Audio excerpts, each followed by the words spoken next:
Chilling tales for dark nights.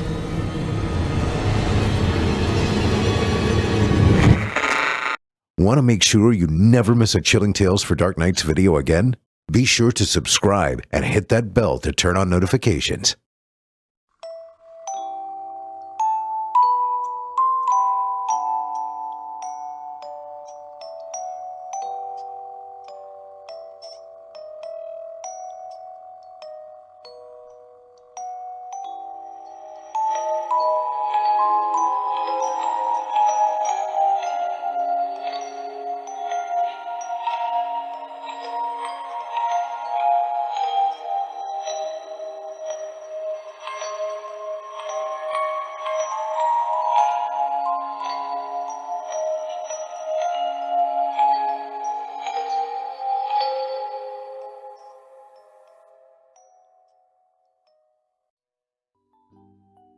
It's time for a story about Santa Claus.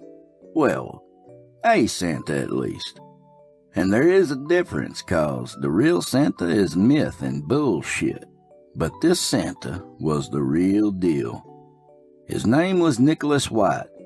And I'm going to tell you up front, I don't know if that was his real name or not. Seems more than a coincidence that his real name would be Nick, but I never knew him by anything else. It's been a long time since I talked about him. Old Nick has been on my mind a lot lately. I guess because this is my last Christmas. I still have chemo treatment scheduled, but the docs say I ain't really making much of an improvement. So yeah, unless there's some divine intervention, I'll be lucky to see Easter next year. So, here's a story. The last story I'm apt to ever tell, and I need to tell it. People need to know about Nick. I ain't gonna let his memory die with me. Now, I've got plenty of stories about him, but this one here sums it up. I'll let it stand for all the others.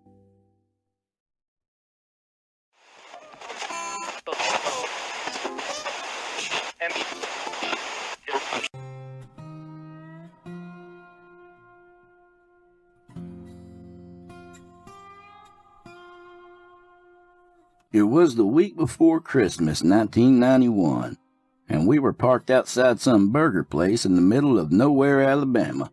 I had my feet up on the dash of Nick's old Ford Bronco, one of many local newspapers spread across my lap and open to the classifieds. In the last few weeks, we'd made our way across Texas, Louisiana, Mississippi, and had landed in Alabama, working gigs along the way. Nick sat behind the wheel finishing his burger. It always took him forever to eat because he had to be careful of his beard.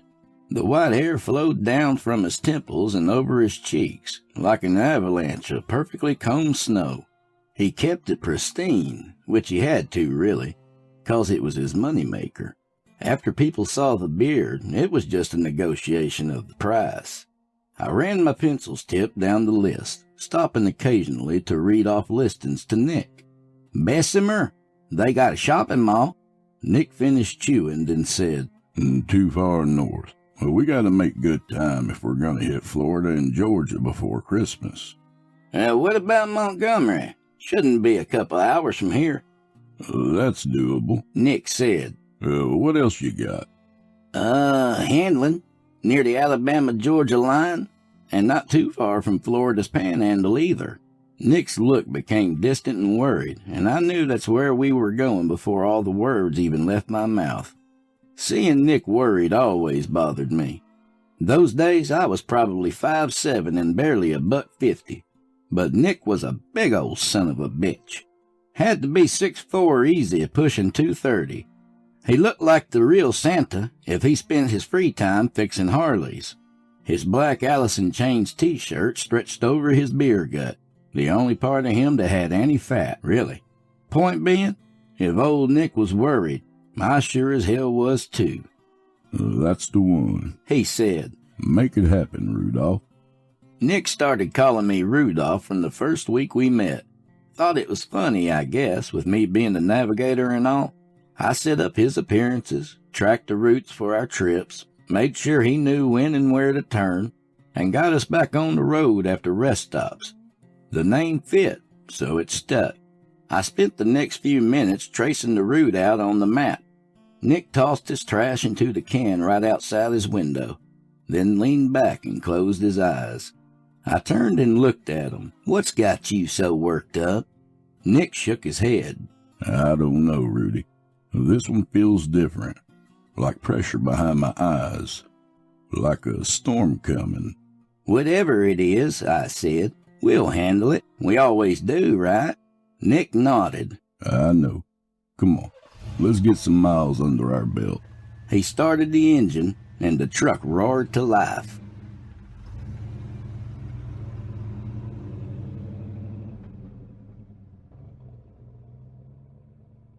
We were on the road maybe an hour when Nick flicked the blinker on and made for the off-ramp. "We ain't scheduled for a stop," I said. "You good?" Nick nodded. Yeah, just need a break. Take a piss and grab a coffee. "All right. I guess it wouldn't hurt to top off the tank." We turned into a Shell station that had seen better days, and Nick parked beside the pump. I got out and stretched till I shook in the crisp December air. Shit. "I guess I did need a breather," I said, grabbing the pump's nozzle. Now, come on inside, Nick said. The gas can wait till we get back. I shrugged and followed them through the glass doors. A bell rang over our heads as we entered. The gas station looked like any other of the hundreds we'd been in over the years. Slightly grimy, a little smoky, most shit on the shelves out of date. Two guys played cards in the corner, both outfitted in flannel and camo, probably just back from an illegal hunt somewhere nearby. The guy behind the counter looked up from his magazine when the bell rang. He saw Nick and smiled wide. "Looky here, boys," he said. "I reckon Christmas done come early."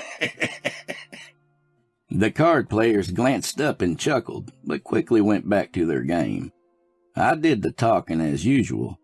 I had a way of gently navigating through tense situations. "Yeah, and it turns out your mama's on the very naughty list." The clerk stood stock still. You could hear a pin drop right there on the shitty linoleum. Then the guys in the corner damn near erupted with laughter. All right, the clerk said. "Nobody asked you to." I walked over to the coffee as Nick left for the bathroom. I poured mine black and made Nick's usual, sweet as sin and blonde as an angel, then made my way back to the counter. I set the cups down and the clerk started ringing us up. I grabbed a 0 bar for Nick and an Almond Joy for myself. "These two," I said. "Little far from the North Pole," the clerk said. "Where you boys headed?" "Georgia," I lied. "Got my sister's family in Savannah. Gonna spend the holidays out that way." The clerk lifted his chin towards the bathroom. "Y'all kin?" "Yeah, that's my cousin Frank." He tossed the chocolate bars into a small paper sack. "Well, where you from, originally?" "Look," I said, laying a 5 down on the counter. "I ain't trying to cause no problems here, but what's with all the questions?" I looked up at the clerk's face. His mouth had gone slack. His eyes damn near rolled all the way back up into his head. Out the corner of my eye, I saw the two men at the table stand up. I didn't need to see their faces to know they shared the clerk's expression. He lunged at me, making it halfway across the counter in one leap. The coffee splashed over the both of us. It only hit my hand, but it stung like a bitch. I couldn't imagine how he was still fighting after a face full of it. He grabbed me by the front of my jacket and hauled my ass right over the counter. We sprawled across the floor, him on top of me, and me trying to keep his hands from getting around my neck. A voice that didn't belong to him come from between the clerk's hanging lips. "You two just keep fucking meddling," he growled. "Always sticking your goddamn noses into my business." He swung his fist down like a hammer. I managed to get my hand up in time, but I still caught the brunt of it on the side of my head. My lights came close to going out, but I could still see enough to watch Nick's big hands grab the clerk's shoulders and toss his ass against the wall. Cigarettes fell off the shelves in a goddamn landslide. Nick punched the clerk across the jaw one good time to make sure he stayed down. I pushed the packs off of me and spied a prize under the counter. A sleek little 9mm just itching to come home with me. I grabbed it, flicked the safety off, and aimed it at the other two men right as they rounded the corner. "Hey, you gonna want to hold it right there, boys," I said. "You come any closer, and I'll let Nick beat the shit out of you before I shoot." The men stopped, and the guttural voice came from their mouths in stereo. "How many times must we do this?" it said, echoing from mouth to mouth. "The same old song, the same old dance. Don't you two ever get bored of it all?" "I'll call it quits when you do," Nick said. We both know that's not going to happen. "Well, then I guess you got your answer then, don't you, asshole?" The voice got louder, till shit started shaking on the shelves. "I will flay you both," it boomed. "I will dig my nails into each synapse." "Then fucking do it," Nick cried. "Bring your sorry ass up here and do it." I stood up on my shaking legs. "You know he won't, Nick. Old Scratch ain't got no balls to speak of." The voice growled. "Do not presume to test me." "Ain't no test," I said. "You ain't gonna do shit, 'cause you can't do shit. Sky Daddy said to sit your ass down there, and what did you do? You bitched out and done as you were told." "Get out of these fellas' heads, then get the fuck out of here," Nick said. The voice faded, trailing away. "This isn't over. I'll see you soon, gentlemen." The two men sunk slowly to the floor, blinking. "Come on, Nick," I said. "Let's get while the getting's good." "Yeah," he said, then headed for the door. "I'll pump the gas. You mind making some more coffee?" "No problem, boss," I said. I trudged through the mess and stepped over to two guys, then almost pissed myself when one of them grabbed my leg. I jumped back and he let go, staring at me. What happened?" he said. "Sorry, brother," I said. "Old Scratch used you as a meat puppet for a couple of minutes." "Old Scratch? Holy shit! You saying the devil?" "Yeah, he had his metaphysical hand up your ass. But you're all good now, I promise." The man's mouth opened and closed like a drowning fish. I felt like he wanted me to hurt you fellers." "Nah," I said. "Listen, he can't make you do nothing you don't want to do. Nothing. He can say all kinds of shit, try to convince you of some terrible things, but you got that sweet free will. Most he can do is make your gums flap for a minute and use you as a mouthpiece." I don't know if he believed me or not, but he nodded all the same. "That's the spirit. You just stay on the right path. Be a good man. Be the kind of person that people look up to." I clapped him on the shoulder. "Now, if you'll excuse me, I gotta shoplift some shit." We were back on the road, and Nick was quiet. Now, if you haven't noticed already, Nick was never the talkative kind to begin with. Under his gruff exterior was another exterior that was just as rough, and maybe another rugged layer under that one too. The only time you'd see him really come alive was while he was performing. "Talk to me, man," I said between sips of scalding coffee. "You're acting off." "I told you this trip was strange," Nick said. "but I didn't know how bad it was gonna get." "Yeah, but they're all strange trips, man. If the job had a description, it would be right up top. Headline: You want to see some fucked up shit? Apply today." Nick shook his head. "Not like this, though. His fiery highness has never pulled some shit like that before. 3 puppets, and one straight up attacked you. That's outside of even our normal." I laughed. "Yeah, but that one was on me. Guy probably wanted to hit me anyway after I insulted his mother's lily-white honor, so Scratch just gave him a little nudge." Well, that's just it, though. That's never happened, not once since you've been running with me. I thought back and knew he was right. Okay, so I'll keep my tongue from wagging too much. I don't think that's gonna be enough. Whoever we're heading toward, they ain't the normal evil. And Scratch likes them just how they are. I feel like the pressure is rising the closer we get. You remember Hurricane Frederick? Yeah, a bit. I was pretty much drunk my entire 20s. You remember how it felt before landfall? How you could feel it bearing down on you? Animals were going crazy too, 'cause they knew. They could feel it coming. That's how it feels, Rudy. Whatever we're heading towards, it's the worst one yet. I didn't like what he was saying, not in the goddamn slightest. One, 'cause the thought sucked hard, and two, because I couldn't feel things the way Nick could. That's why he was special, and that's why he was chosen for the job, or he chose the job. Still ain't entirely sure which one was true, even today. He had an extra sense. He could see and feel things that you and I can't, things that we wouldn't want to feel. He could see pain, guilt, and all the bad shit. To speak plainly, he could sense evil, and whatever we were running at, it was a hurricane of the shit.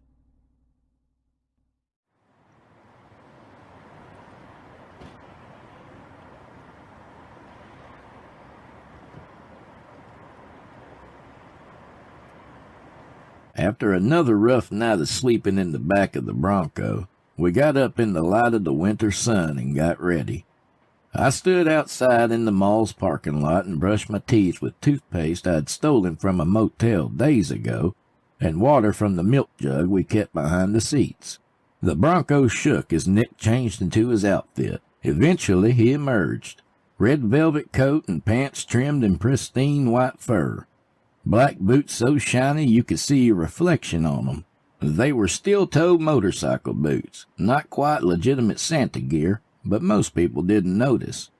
He put his red hat on and moved the white pom-pom expertly so it hung to the side. "You good?" I asked, rinsing my toothbrush out onto the concrete. Didn't sleep for shit. Nightmare. It fucked with my head. "Looks like it," I said. "You gonna be all right?" Yeah, let's go in.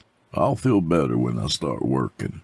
We crossed the lot and went in through the big glass double doors. A sign hung near the ceiling, the word office printed on it with an arrow.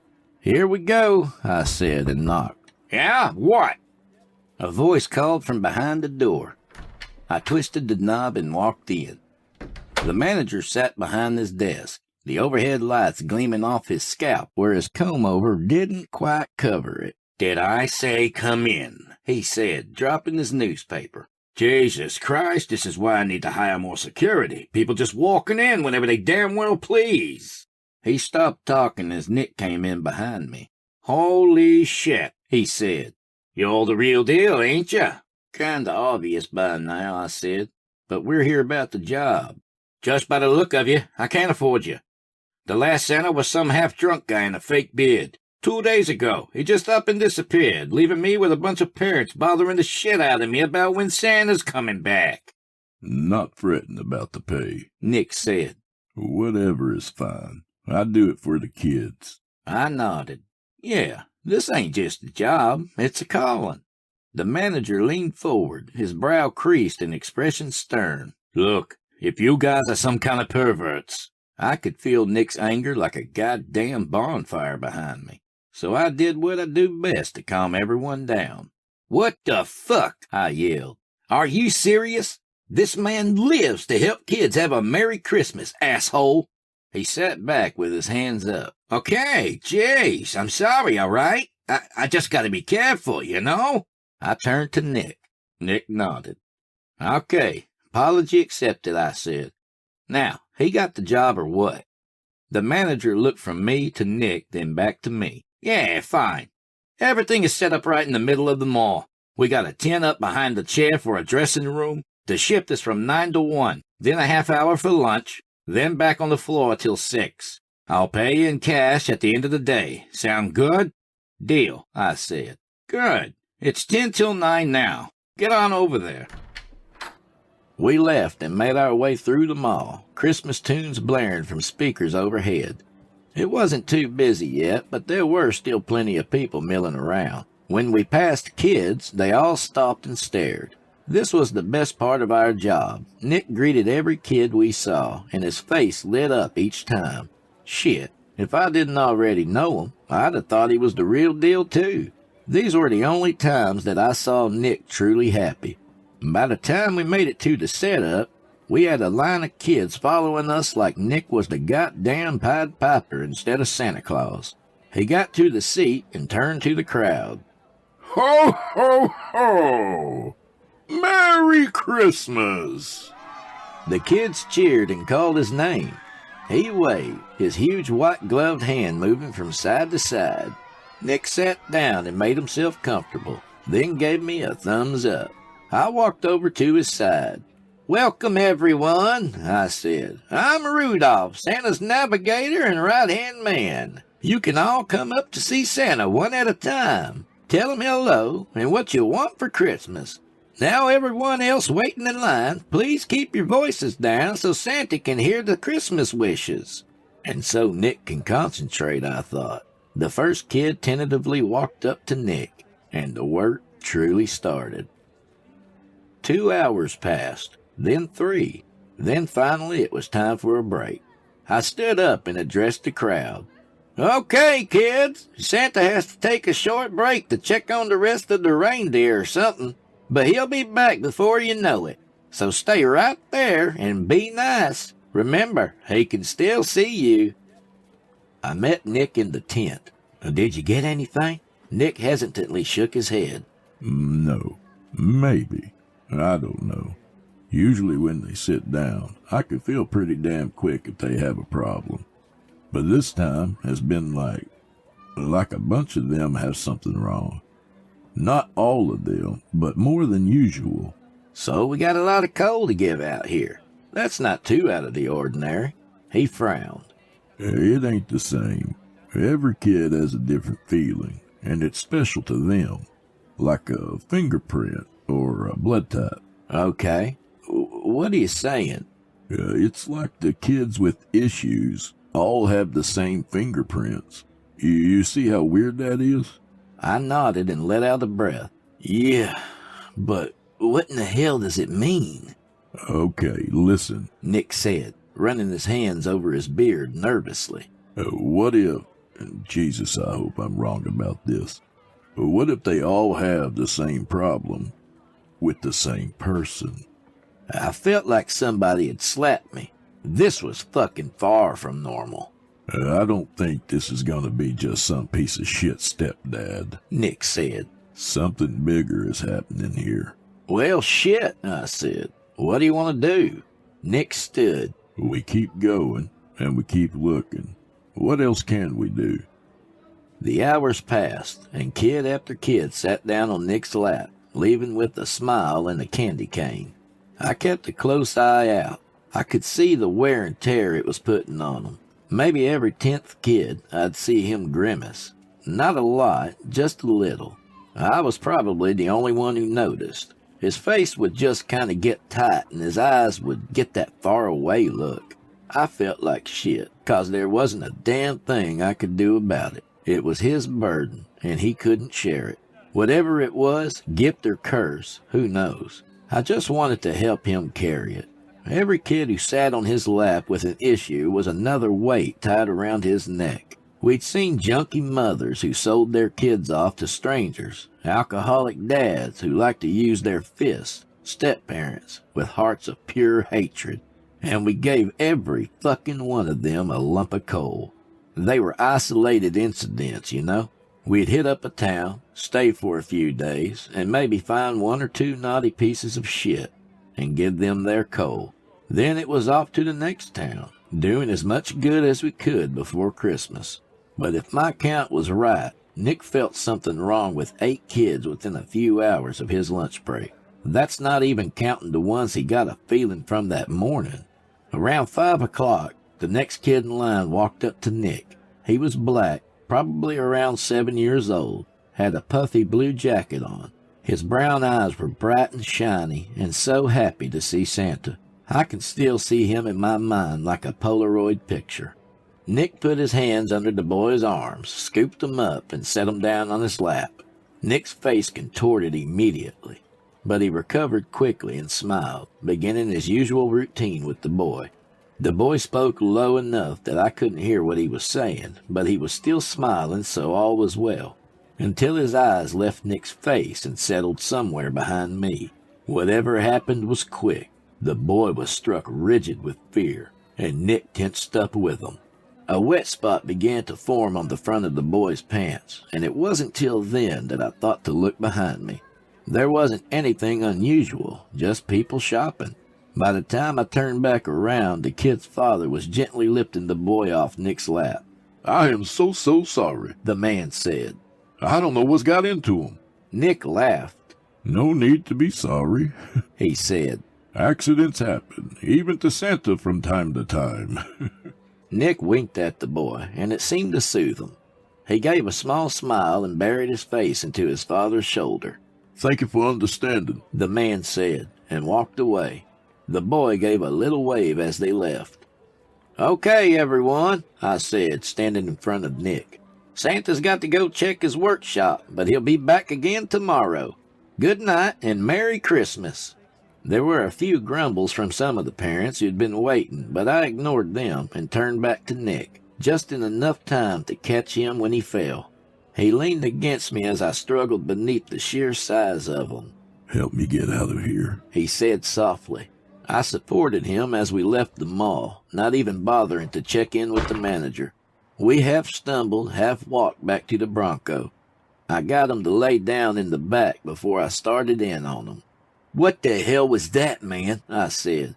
You scared the shit out of me. Nick shook his head, dazed. The boy saw someone while he was on my lap. It was him, the one we're after. Once he laid eyes on him, I felt it all. Everything that's been going on in this town. It's so much, Rudy. Way too much. Damn near toppled me over. Holy shit, I said. I knew something was up when I saw the look on that kid's face. I took a deep breath, then let it out. Okay. How do you want to do this? He closed his eyes. I need a few minutes to get right. Let me sleep for a bit, then we'll take care of it. You're talking about going tonight? That's crazy talk. You look like you've been hit by a truck. He reached out and took a hold of my hand. I'm going to sleep for a while. Then after midnight, we'll go handle the fucker. All right? I sighed. All right, shit. All right. Do you even know where to find the guy? Yeah. He lives close to where he works. Should be easy to find. Where's he work? Nick turned over on his side. Handling. Elementary school. I spent those hours filing the serial number off the 9 mil I took from the gas station and staring off into space. I was too amped up to sleep anyway. I shook Nick awake at 1 a.m. He stirred and opened his eyes. What time is it? 1, I said. I told you midnight, Rudy. You said after midnight, and look at the time. It's sure as shit after midnight. Don't be a smart-ass, Nick said, sitting up. You needed to sleep, Nick. You ain't no good to us dead on your feet. How you feeling? Better, I think. Are you ready to do this? You know it, boss. He smiled. Then lead on, Rudolph. So I did.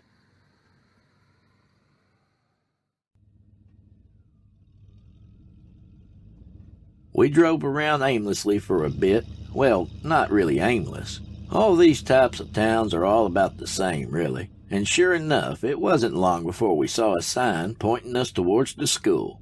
He's close, Nick said, squinting over the steering wheel. I can feel it. Gotta be along this street. Kill the lights, I said. Don't want to take any chances. He cut off the headlights and we cruised down the street 10 miles an hour, not looking suspicious at all. It was a decent neighborhood. Every house we passed was decorated. Must have been 1,000,000 Christmas lights on just that one stretch of road. I was looking at the lights and zoning out when Nick hit the brakes. "Shit! I damn near hit the dash," I said. Nick took one hand off the wheel and pointed. "That's it. We're here." The house was set a bit deeper off the road compared to the rest, with a bigger front yard. All brick with blue shutters. It was easy to tell because the house was easily the most decorated one yet.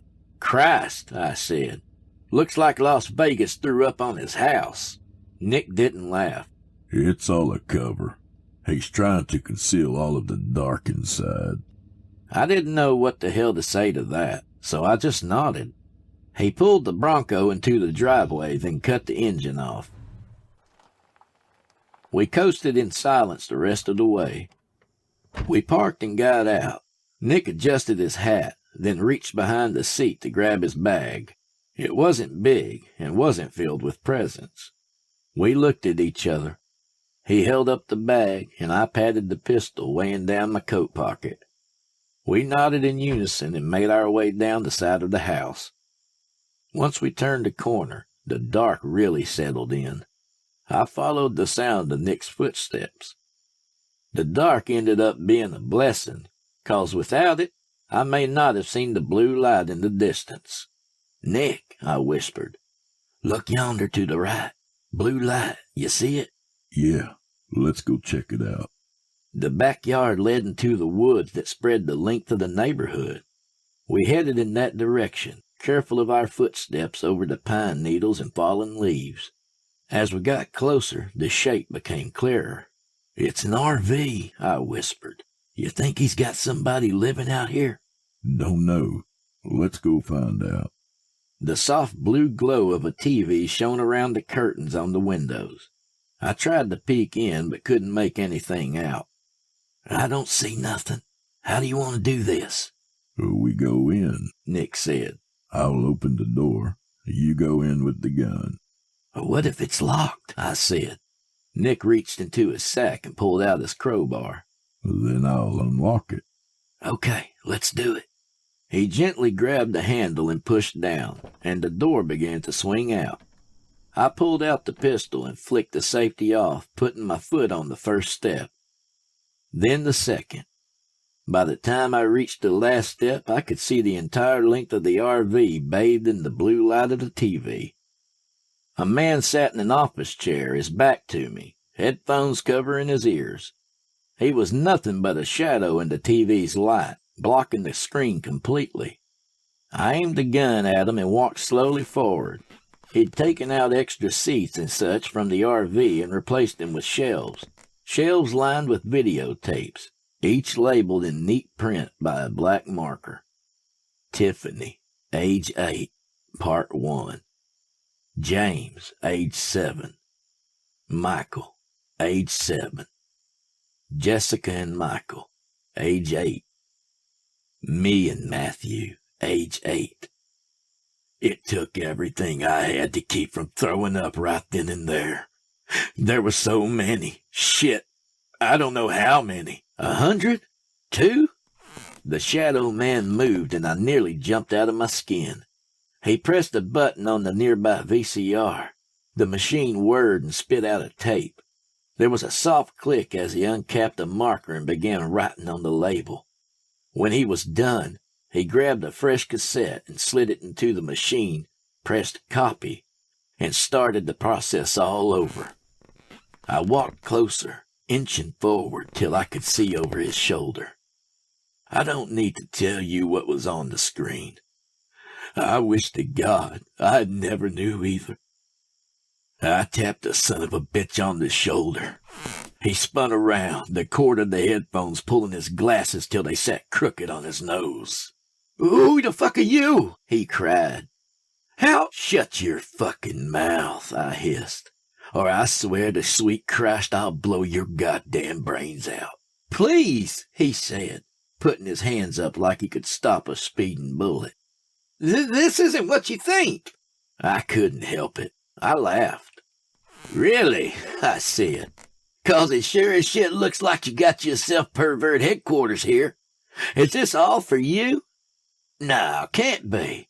Not with these many copies. You're selling it too, ain't you? Come on, you can tell me.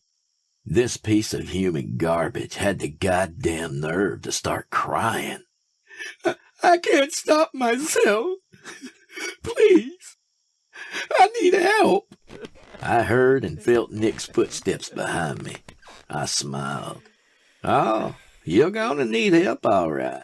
But don't fret, 'cause jolly old Saint Nick is here to set you straight. The man's face fell. You'd better not pout, I said. He backed his chair as far away as he could, mumbling prayers. You'd better not cry. Nick moved past me, and I watched him as he looked over all the tapes, as he saw what was on the screen. He didn't have that faraway look in his eyes like he normally gets when it's time to take care of business. Nick's eyes were cold steel. There was nothing there but flat, righteous murder. The man got out about half a scream before Nick slammed a crowbar into him. It got him right in the gut, and all his air came rushing out. He raised his arms to protect himself, but when a crowbar meets bone, the crowbar wins every time. I took another couple of steps back as Nick got started in earnest. Most of the people we'd visited on the naughty list got the message with the threats. Some blackmail, maybe a beating. And yeah, some had to be put down. But this was new territory, and I honestly didn't know how bad it was going to get. I lost count of all the times he hit them. He wasn't even aiming, just letting the blows fall wherever they may. And just like that, it was over, and the man looked like somebody had shoved a grenade up his ass and pulled the pin. Nick staggered back, every inch of white fur now red with fresh blood. Burn it down. Nick growled. Burn this whole fucking place to the ground. I damn sure didn't want to contradict him at a time like that, but I had to. Can't do it, Nick. This shit here is evidence. He's fucking beyond dead, Rudy. Well, that is definitely so, I said. But all his buyers?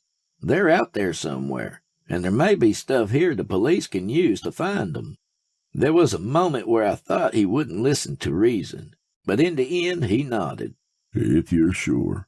I smiled at him. Has Rudolph ever steered you wrong? Nick nodded again, reached into his bag and pulled out a piece of coal. He grabbed the man's jaw and wrenched it down, then shoved the coal past his shattered teeth and into his mouth. We drove until we found the payphone, and I got out and made a quick anonymous call to the police, telling them I'd heard quite a commotion out back of the principal's house. I didn't know the address, but fuck it, they'd figure it out. I hung the phone up and was about to leave when the son of a bitch started ringing. I knew I should leave it be, but I answered it anyway. Hello? You know, Scratch said. I've always admired the work of you two gentlemen. Vengeance and violence, a little sprinkle of murder. What's not to like? We shut down your fucked up video store, I said. That's really gotta chap your ass, right? I'll just prop up another one. Find a man that likes them young and just give a little push. That's all it ever takes, you know. Half of the time, they don't even need my influence. They want to do it, you understand? They want to. You got a point. You can't win. Whether I'm whispering in their ear or not, they will keep sinning, keep raping, keep murdering. It's in your primate nature. You just can't help yourselves. So, for every so-called good deed you perform, there's somebody ready to pick up the slack. Like I said, you can't win. I laughed. You don't get it, do you? We ain't out to save the world, dumb shit. We're out to save kids. Give them a whole new life where they ain't gotta be afraid anymore. We can't save billions of people, but we can save one. His voice reverted to the growl I was used to. It makes no difference. We're done here, I said. Merry Christmas, asshole. I hung up, wiped my prints off the phone, and walked back to the Bronco. Nick had changed into some clean clothes, but there was still a shit ton of blood on him. Where to? He said. I'll figure it out in the morning. Let's find a motel down the road and get cleaned up and sleep in a goddamn bed for once.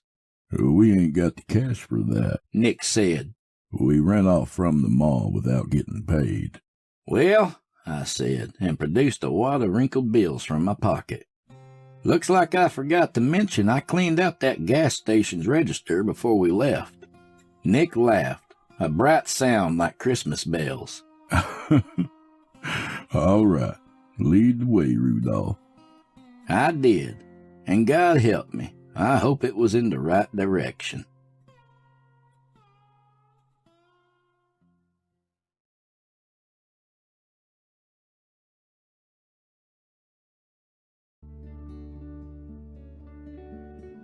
Well, well, well. Look who's still alive and kicking. It's me, in case you were confused. Rudolph, or Rudy if you prefer. For now, at least. Last time we spoke, I was on my last leg, riddled with cancer and telling you a grand old story from my hospice bed. A lot's changed since then, and I'm going to tell you all about that, don't you worry. But before I tell you what's new, I need to tell you another story from the past. We're going to have to talk about the last job I pulled with Nick, and the events that led up to it. There's some details buried that need to be dug up, cleaned up, and shined to a high polish. I need to see my reflection in the details, if that makes sense.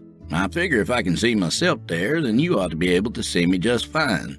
I need you to, 'cause seeing is believing, right? It may be a long story. When my tongue starts flapping, I ain't never quite sure where it's gonna land. I'll try not to bore you, but either way, just let an old man babble for a while, will you?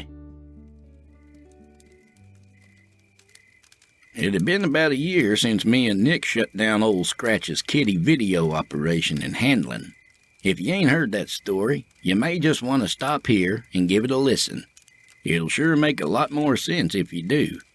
Anyway, we'd spent the spring and summer months as we usually did, living off the grid at a campground in Tennessee. We worked odd jobs here and there when we needed money. I'd cut wood for tourists in the area, and Nick would stand out in front of some local dives and look intimidating, occasionally knocking some skulls together if it came to that. I had a small trailer with a few amenities, stove, microwave, bathroom, and such. Nick lived in the back of the Bronco, sleeping beneath the camper shell on the back. There was room for both of us in the trailer, but Nick liked being outdoors. He'd come into the trailer and shower and heat up some food when he needed, and once a week or so we'd sit around the campfire, grill some meat, and drink some beer. But other than that, Nick was in the woods. I don't know where he went, and I never questioned him about it. It was his business, and I didn't pry. He'd just yell that he was taking off so I'd know he was leaving, and then he'd come back hours later, often with a couple of fresh rabbits hanging from his belt, sometimes with a deer slung over his shoulders. We'd eat like kings for days after. But sometimes, I don't know, maybe once a month, he'd be gone all night. He always came back at dawn, emerging from the tree line looking like a Sasquatch, big shoulders hunched, his silver hair a mess of trapped leaves and stuck branches. I did ask him about the overnight outings once, years ago. He just told me it was something he had to do and left it at that. I didn't press him, just nodded and left him be. Nick seemed reserved after these trips, calmer even. I can tell you what I think, but I don't know if it's true. After years of traveling together, I could predict when he was going to leave for the night. Whenever dusk came, if Nick was looking up at the sky with that far-away look he gets, then I knew he'd be gone that night.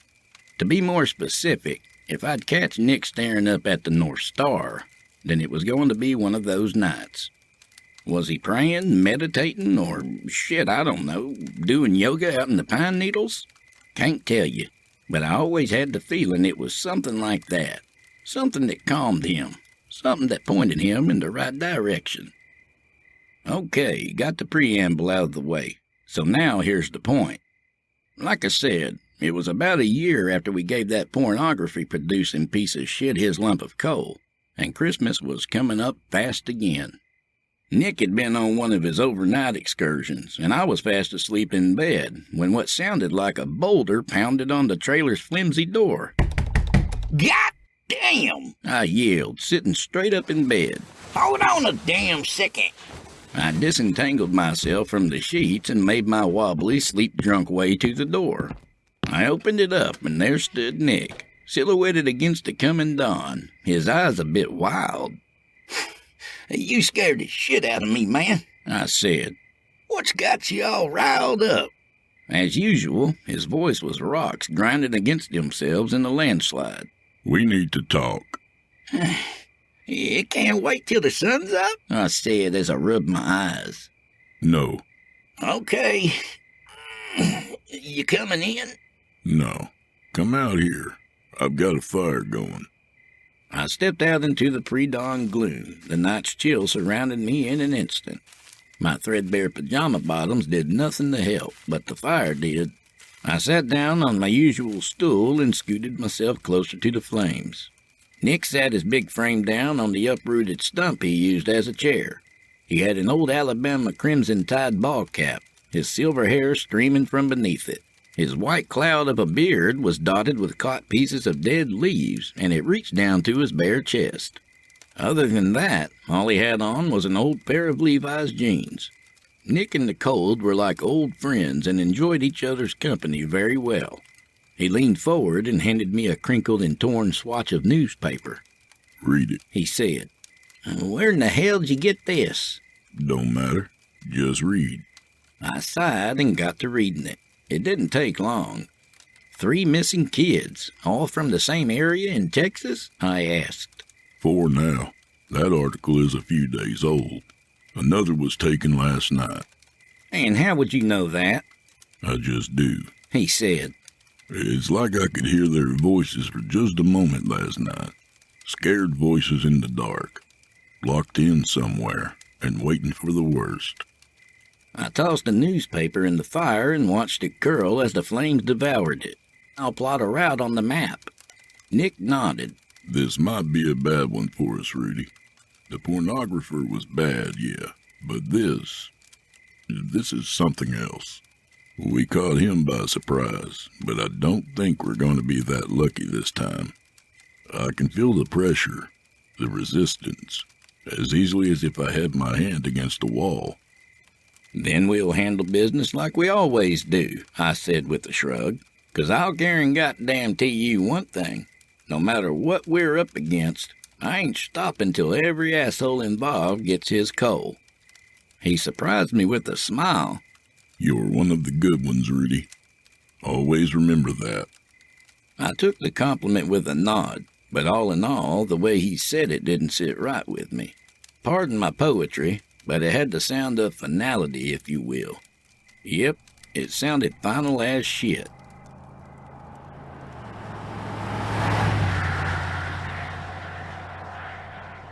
I ain't gonna bore you with all the details from the trip. Lots of asphalt was passed and lots of coffee was consumed as I navigated us southwest. When I wasn't looking at the map, I was switching out cassette tapes as Nick requested. I lost track of all the tapes along the way, but I remember cycling through Soundgarden's Bad Motorfinger and Pantera's Cowboys from Hell more than a few times. Metal always calmed old St. Nick right down. Music soothes the big-ass beast, or something like that. Now, if you ain't never been to Texas, I'll tell you right now, that son of a bitch is huge. Now, you're probably picturing a map in your head, and you're thinking, yeah, no shit. But if you ain't never actually ran the roads, then you just don't know. We had about a 15-hour drive, and reaching the Texas state line was only half the trip. The other half was just getting to Moreno. Would have saved some time if we hadn't skirted around Dallas, but Nick never liked driving through Dallas. If you've ever done it, then you know why. I'd rather have a staring contest with the devil than go through Dallas at rush hour. We finally made it and found the nearest service station after passing the Moreno town line. Nick pulled up to the pump and I went inside to pay and pick up a paper. The attendant was a young guy, probably just out of high school, wearing glasses, a few pimples high on his forehead. He looked up from the book he was reading as I walked in. "Howdy," I said. "When in Texas, you gotta speak the lingo so you don't spook the natives." The boy nodded his head but didn't say anything. I pulled 2 20s out of my pocket and set them on the counter. 30 for the Bronco out front. You got a paper around here? He pulled a paper out from beneath the counter and passed it over. "You keep 'em behind the counter?" The boy nodded. "Yeah, some people just stand around reading and don't pay, or they just walk out with them, so we keep 'em back here." "Whoa," I said with a smile. "I didn't realize a town this small would be a hotbed of criminal activity." The attendant looked serious, obviously not catching on to my winning wit. He glanced around as if making sure we were alone. "Mister, you don't know the half of it," he said, his voice low. "Do tell." "Between us and the 2 neighbor towns to us, we've had 3 kidnappings in 2 weeks. "You're shitting me," I said, knowing it was already 4, but I guess word wasn't out on the newest one yet. "Nope, dead serious. Cops and state troopers all over the place. Folks are talking about the feds coming here too. If you're just passing through, then make your passing quick. You're apt to get pulled over and questioned driving around here." "I'll keep that in mind." "They got any leads?" "Not a one as far as I know." "Well, shit, that's just about the saddest thing I've heard, and so close to Christmas." The boy solemnly nodded. "Makes me sick, thinking about those families, missing their kids on Christmas morning. It's a goddamn shame." "Don't you worry, son," I said, putting the newspaper under my arm and heading for the door. "The sons of bitches responsible will be getting cold this year.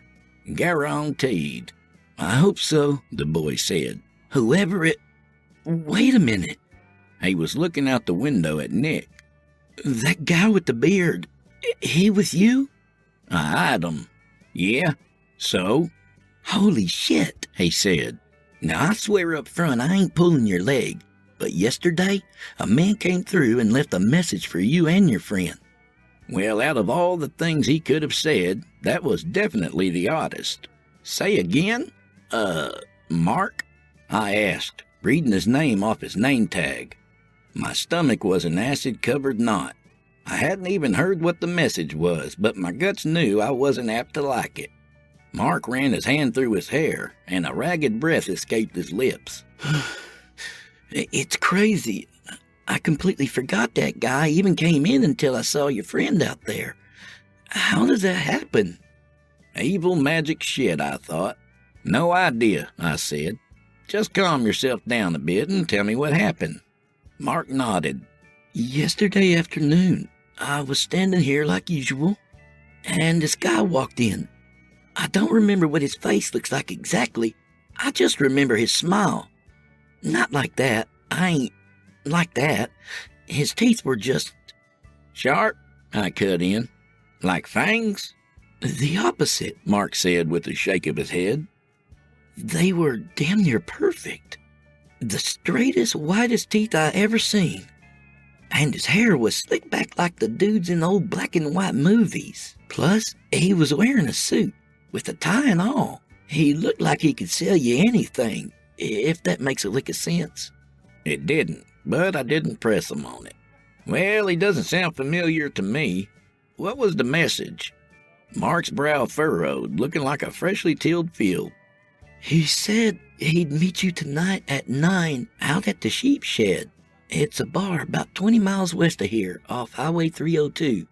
"Was that all?" I asked. "Just the sheep shed at 9? Mark looked down at the counter, his head shaking just a bit. "Son, you all right?" Yeah, I'm sorry. I didn't see you come in." What can I do for you? I knew. Damned if I know how I knew, but I knew he'd just lost what we were talking about. Our whole conversation just gone with the wind like the seed head of a dandelion. 30 in gas for the truck outside, and the paper. You can keep the change. Thanks, sir, he said with a smile. Much appreciated. I nodded and went back to the Bronco. About damn time, Rudolph. Nick said, squeezing the handle down on the nozzle and letting the gas flow. Yeah, about that. What? Seems somebody left us a message with the kid in there. What the hell are you talking about? Exactly what I just said, Nick, I said and leaned against the pump. Somebody left us a message. Kid said he looked like Fred Astaire if old Freddy was still alive and kicking, and selling vacuums door to door. Wearing a suit and tie, too. Uh-huh, Nick said and stroked his beard. I don't know anybody like that. I'd assume it was Scratch himself. Sounds like a costume his vain ass would put on. But he can't come up here. What'd he say? Said to meet him at a bar tonight at 9. That sounds like a trap. I thought so too, but it's a bar full of people. Not even Scratch could make a whole crowd come after us, especially if we're on our best behavior. Nick thought about it. Still, I don't like it. Well, shit, neither do I. But if it has to do with those missing kids, then I think we have to check it out. Nick's face grew more serious than usual. Downright grave, in fact.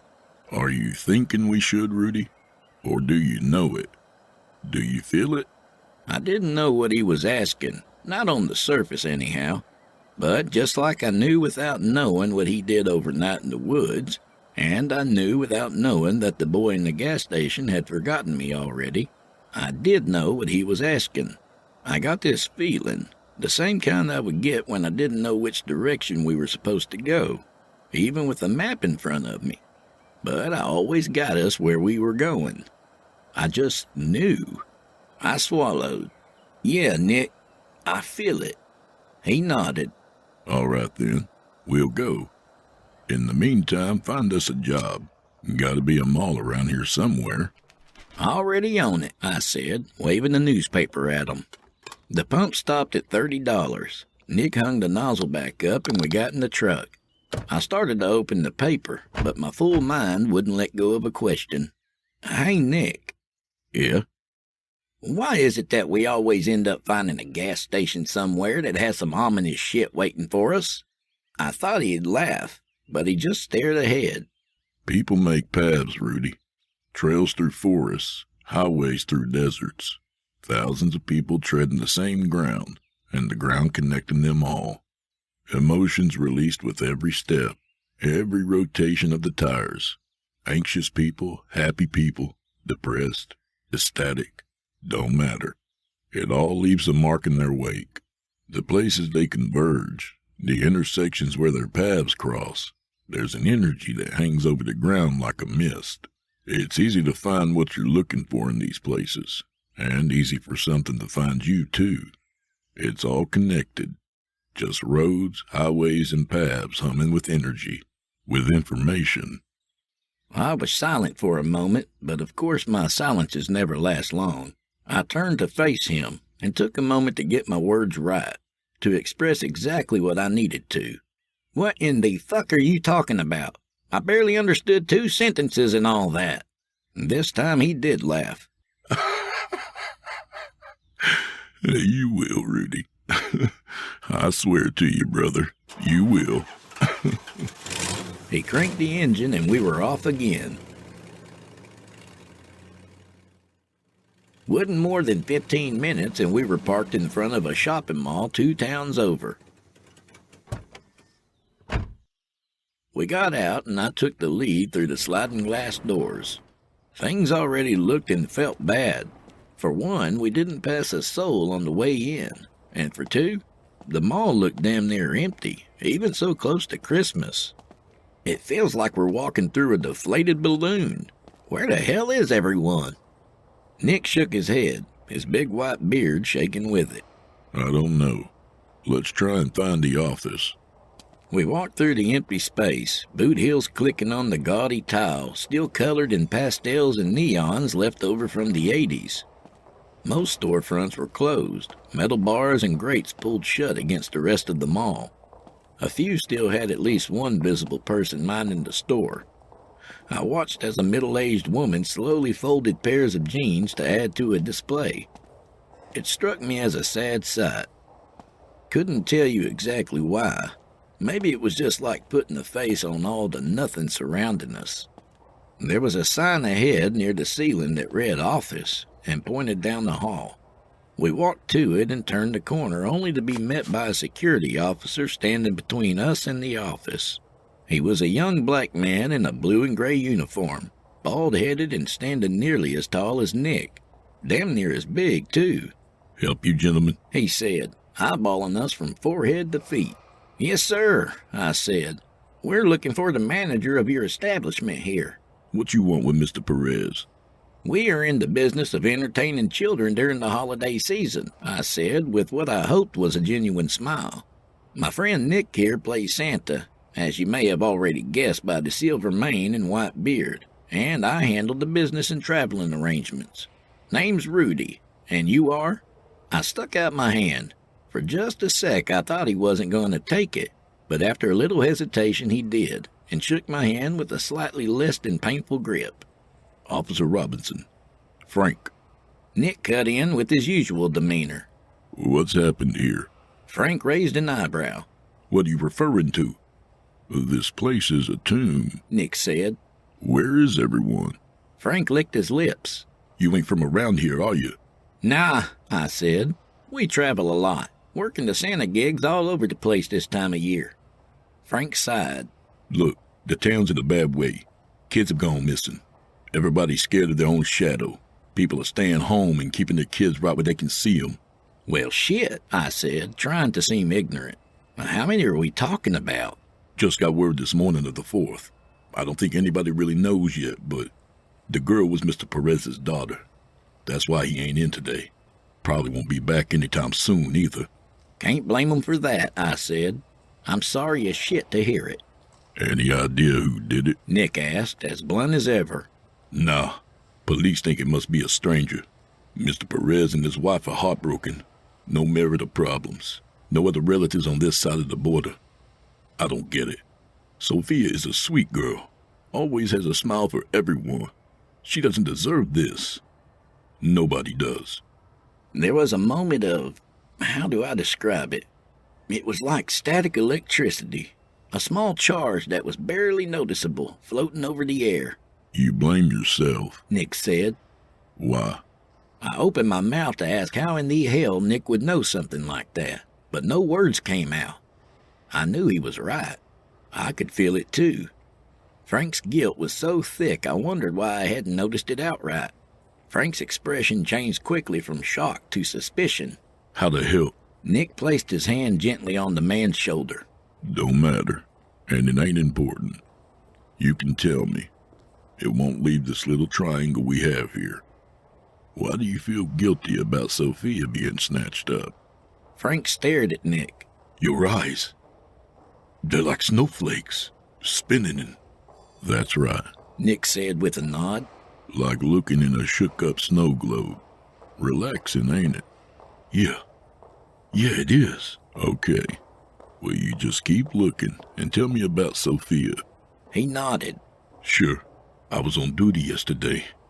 Sophia came around after school. She'd do that sometimes, come hang around with her dad. He'd give her a couple of quarters for the arcade machines, but no more than 2. He said too many arcade games would rot her brain. He smiled. So I always made sure to pass her a couple more in secret." Nick and I both smiled along with him. "What happened next?" I asked. "After she came back from the arcade, Mr. Perez wasn't done working, so we asked her to entertain herself for just a bit longer. She asked for some more arcade money and he said no, but she could go visit Santa if she wanted." "Y'all had a Santa here?" Nick said. "Yeah. His last day was yesterday. Said he had another gig lined up that paid more. And after the disappearances, there wasn't much for him here to do anyhow. I ain't even gonna lie. I was happy to see him go." "Why?" "I just didn't like him much. Gave me the creeps. He never did anything wrong that I saw. I just didn't like him. Anyway, she went and stood in line and eventually saw the guy. When she was done, she walked past the hallway here and kept walking, right out the front door. Nobody's seen her since. You got cameras around here? I asked. Frank nodded. Yeah, I made copies of the tapes and gave them to the police. You can see Sophia talking to Santa, then just walking away. You see her again when she passes by camera 2 near the front door. But when she's supposed to be walking out, right past camera 1, she ain't there. The front door's open, but she never comes out. What about Santa? Nick asked. Anybody question him? Yeah, but nothing came of it. He was still in his seat and seeing kids, all of it on camera. Okay, but just in case, you mind giving us any info you got on him? Frank blinked. You ain't here just for the job, are you? You're something else. I smiled. Yep, something else is definitely what we are. You can trust us, Nick said, his voice kind. His name is Andy Avery, Frank said. Came in every day with booze on his breath. Wasn't falling down on the job or anything, but he was certainly hitting the bottle before he came in. I know he's renting a room somewhere, but I ain't sure which cheap motel it could be. He told me he was taking a day off before moving on, so if he's still around, you'd probably have luck finding him at the sheep shed. We're familiar with it, Nick said. I smiled and rubbed my hands together. Gotta love that sweet synchronicity. What are you talking about? Frank asked. Nothing, I said, shaking my head. An album by the Police back in '83. Great album. Nick gave me a look that made me stop my tongue from flapping. He turned back to Frank. Frank, listen to me. Do you trust me? Yeah, I do. Then believe me when I say this. None of this was your fault. You're a good man. I can read it written on your heart. Let it go. Holding on to it only makes it worse. Frank nodded. One tear spilled down his cheek. I'll try. I promise. Good. Nick said. Now, me and Rudy here are going hunting. I don't know what happened to Sophia or the other kids, but I'm gonna find out. And when I do, when I know who's behind it, I'm gonna tear 'em open and see what comes spilling out. Nick here is many things, I said, but he damn sure ain't a liar. Some bastard's gonna pay. Bet on it. Frank's expression softened into confusion. Who the hell are y'all? The A-Team, Sherlock Holmes, and the Spirit of Christmas, all wrapped up with a bow. Nick clapped the man on the back. We said our goodbyes, and then we got back on the perpetual road. We grabbed some burgers from a nearby diner and ate in the Bronco as the sun went down over the parking lot. I finished my last bite and chased it with the sip of Dr. Pepper. So? So what? What are you thinking? What are you thinking? He said, then bit off a fourth of his burger. I'm thinking we need to get to the bar a bit early to stake the place out before going in. See who's coming and going. Look for anything out of the ordinary. Sounds like a plan, Rudy. I gave him a raised eyebrow. That's it? You ain't got nothing to add? He swallowed the bite he'd been chewing on. No, you got it under control. What if I don't? You do. Quit doubting yourself so much. I ain't. Yes, you are. How long we been handing out coal, Rudy? I sighed. To tell you the truth, it's hard to remember. 5 years? 10? Something like that, maybe. Now listen, if I drop dead right now... Probably going to, the way you shoved those cheeseburgers down. He ignored me and continued. If I drop dead right here, right now, I wouldn't worry about those kids one bit. I'd go wherever I'm going without a care, 'cause I know you'd finish it, Rudy. You'd get to where you need to be and handle business. This is a long way of saying that I trust you and your judgment. You got to know that by now. It's time to stop believing so much in St. Nick here and start believing in yourself. I didn't know what to say to that. I didn't feel like I was second-guessing myself. But if Nick thought I was, felt that I was, then I sure as shit was, even if I couldn't see it. You're the magic and the muscle, Nick. I might could talk my way through some hairy shit, but you can just tear your way through. We ain't exactly even in that regard, if you hadn't noticed. Much to my shock and surprise, he laughed. You ever seen me work out? I don't know. Figured you might have a Bowflex stashed out in the woods somewhere, or some shit. Nope. I'm big 'cause my daddy was big. Simple as that. My strength comes from believing in myself, and other people believing in me too. Bullshit, I said. That sounds like a public service announcement after some Saturday morning cartoon show. Next you're going to tell me knowing is half the battle. You can think that if you want, but it's true. And goddammit, I knew he wasn't lying. But I couldn't rationally bring myself to take it as gospel. Mostly 'cause it sounded fucking nuts. Now why, after all this time of seeing the shit Nick could do, did I think this was the craziest thing? Because he was right. I could feel it. And it scared the shit out of me. I didn't say anything, just watched him as he stared off into the sky. I followed his gaze and wasn't surprised in the least to see the North Star twinkling in between the receding sunlight and the coming dark. The sheep shed was probably exactly what you're already picturing in your head when I say it was a bar settled on a strip of lonely Texas highway between towns. It was a squat square made of cinder block, all painted gray that may have once been white. The name of the joint was badly painted in italics across the front wall, but what the building lacked in flair was surely made up for by the god-awful gaudy neon sign on wheels parked by the road. We parked the Bronco as far from the door as we could and sat and watched. It wasn't even an hour before we spotted Andy Avery. He pulled up in a decrepit F-150 whose rust spots were spray painted over with a color that barely matched the dusty maroon. A bumper sticker on the back read, "Come sit on Santa's lap." The truck's door opened with a squeal, and out stepped Avery, his gut hanging over the waistband of his dirty jeans, and his long beard, more yellow than white, looked like pissed-on snow. One side of Nick's mouth rose up in a soundless snarl. Let's go. We got out and walked slowly, giving Avery a chance to settle in. I made sure my pistol was still snug in the back of my waistband before I opened the door.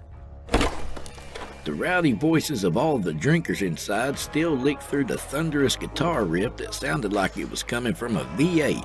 Smoke hung in a layer across the ceiling, the nicotine-stained bulbs above casting a sickly yellow light over all. Nick elbowed my arm to get my attention, then nodded his head toward the back corner of the bar. Avery sat by himself, a beer bottle and a glass of dark liquor on the table in front of his belly. His eyes were firmly fixed on the ass of a young lady playing pool nearby. I damn near stood on my tiptoes to talk into Nick's ear. "I'll get his attention, then you slip in on the other side."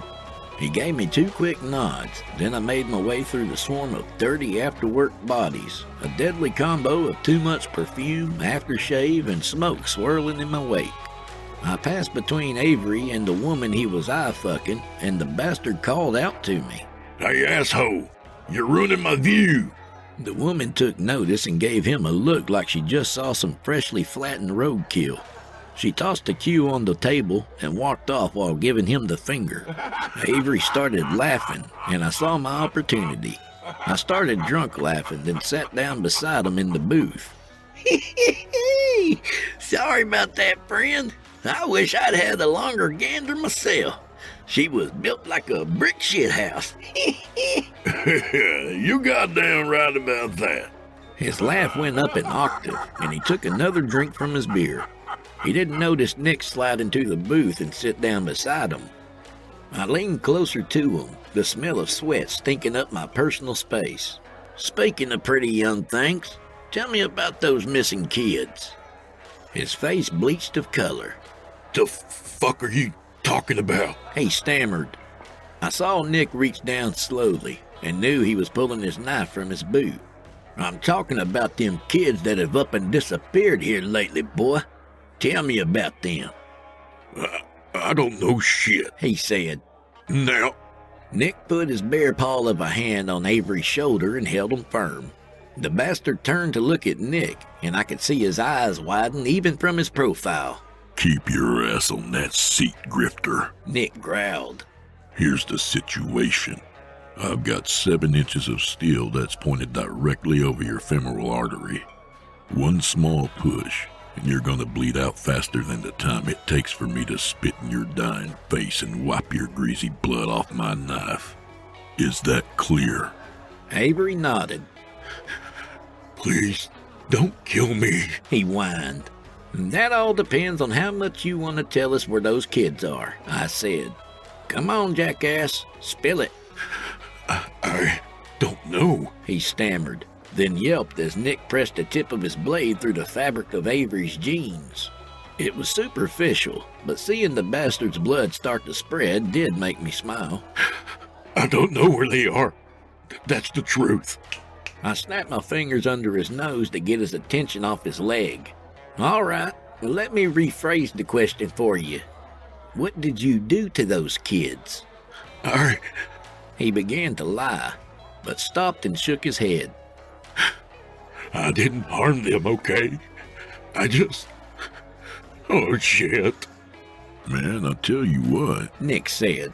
I know I may look strong, but boy, is this knife getting heavy. It's liable to just fall and stick your leg like a lawn dart, all on its own accord. Okay, shit, okay. Avery panted. A couple of weeks back, a guy approached me. Said he'd pay me $2,000 if I did something for him. Go on, Nick said.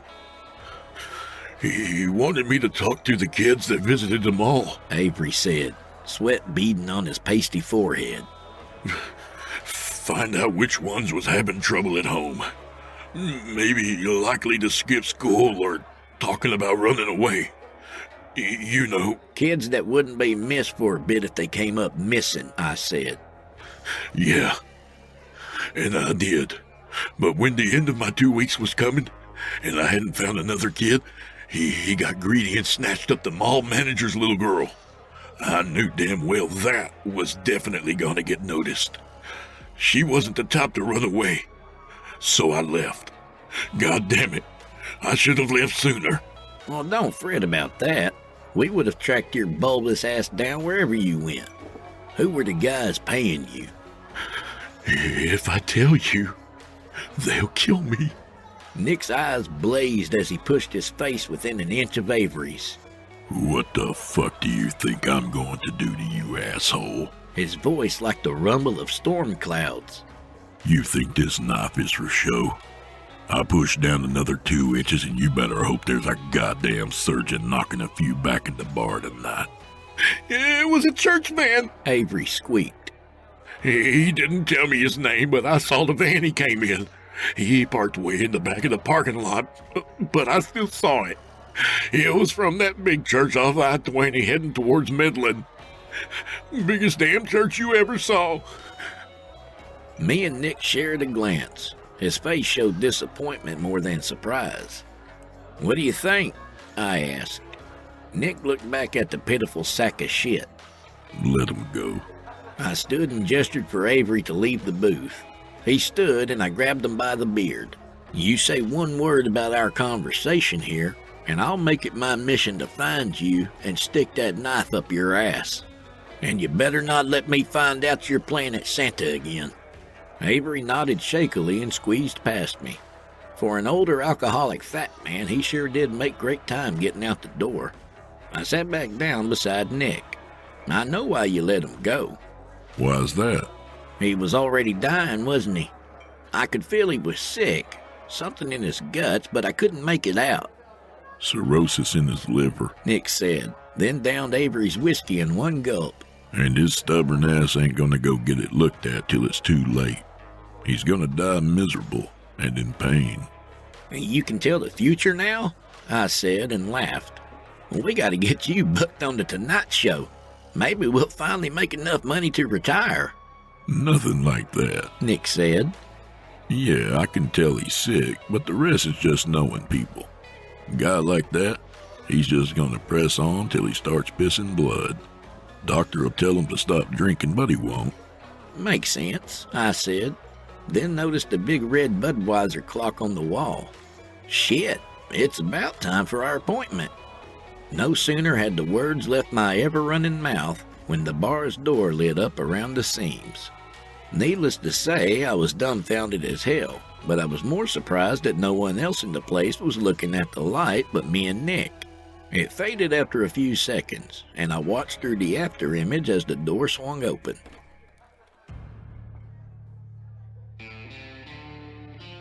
Now, I'm strictly a ladies' man.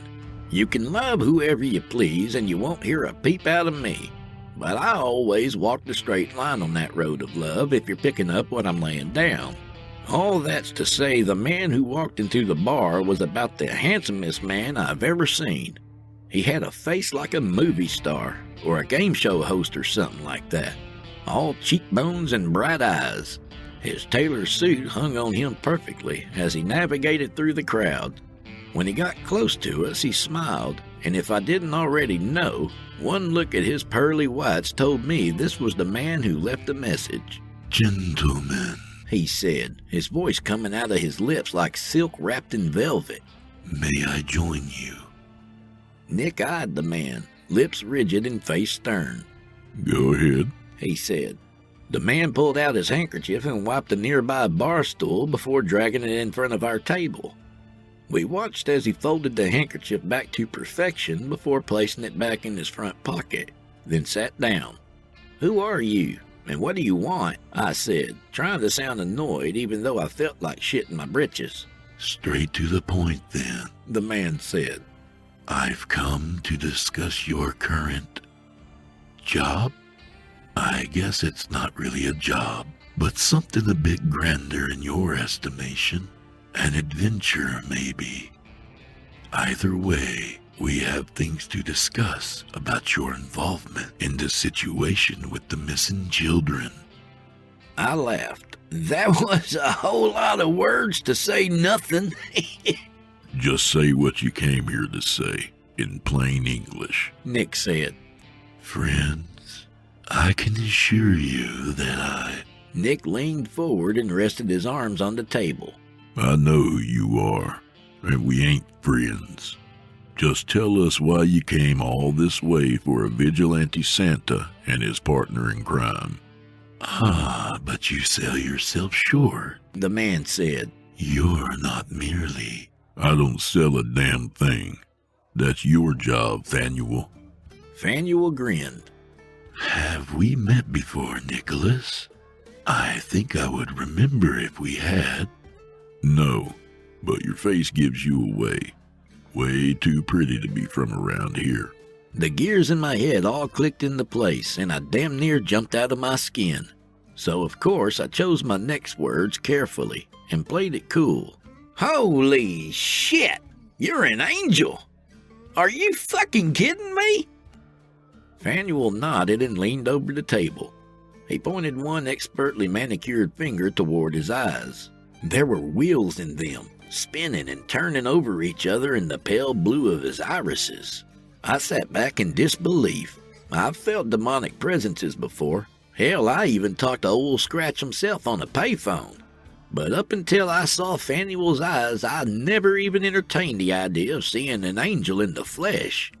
Well, maybe not flesh.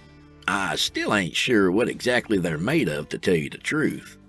Don't be too impressed, Nick said with a smirk. Noah's great-granddaddy barely even gave him a mention, and Abraham's kids cut him out altogether.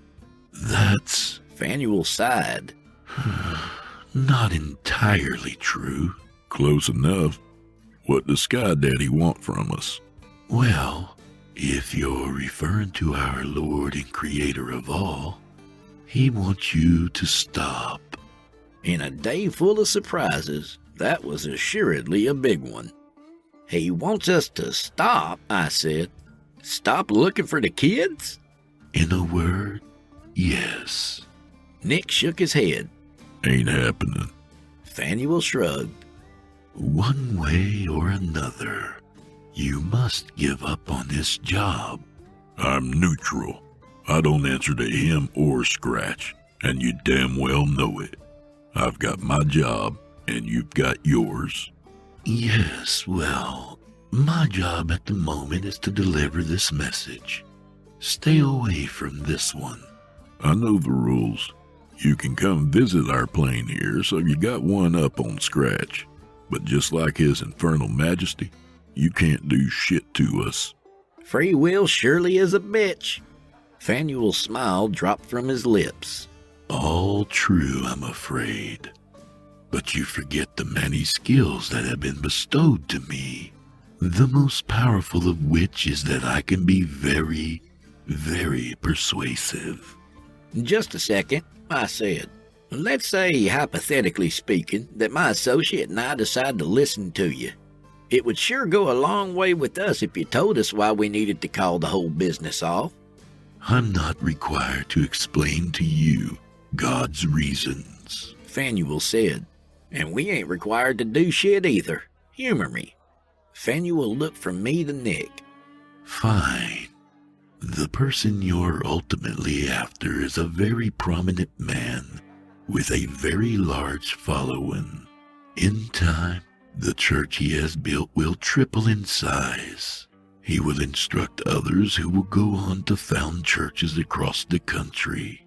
With their influence spreading over the globe, countless people will benefit. Innumerable souls could be saved. We must allow this sapling to grow and blossom into a tree of salvation, whose branches will widen over the earth. This is the will of our Lord, our God.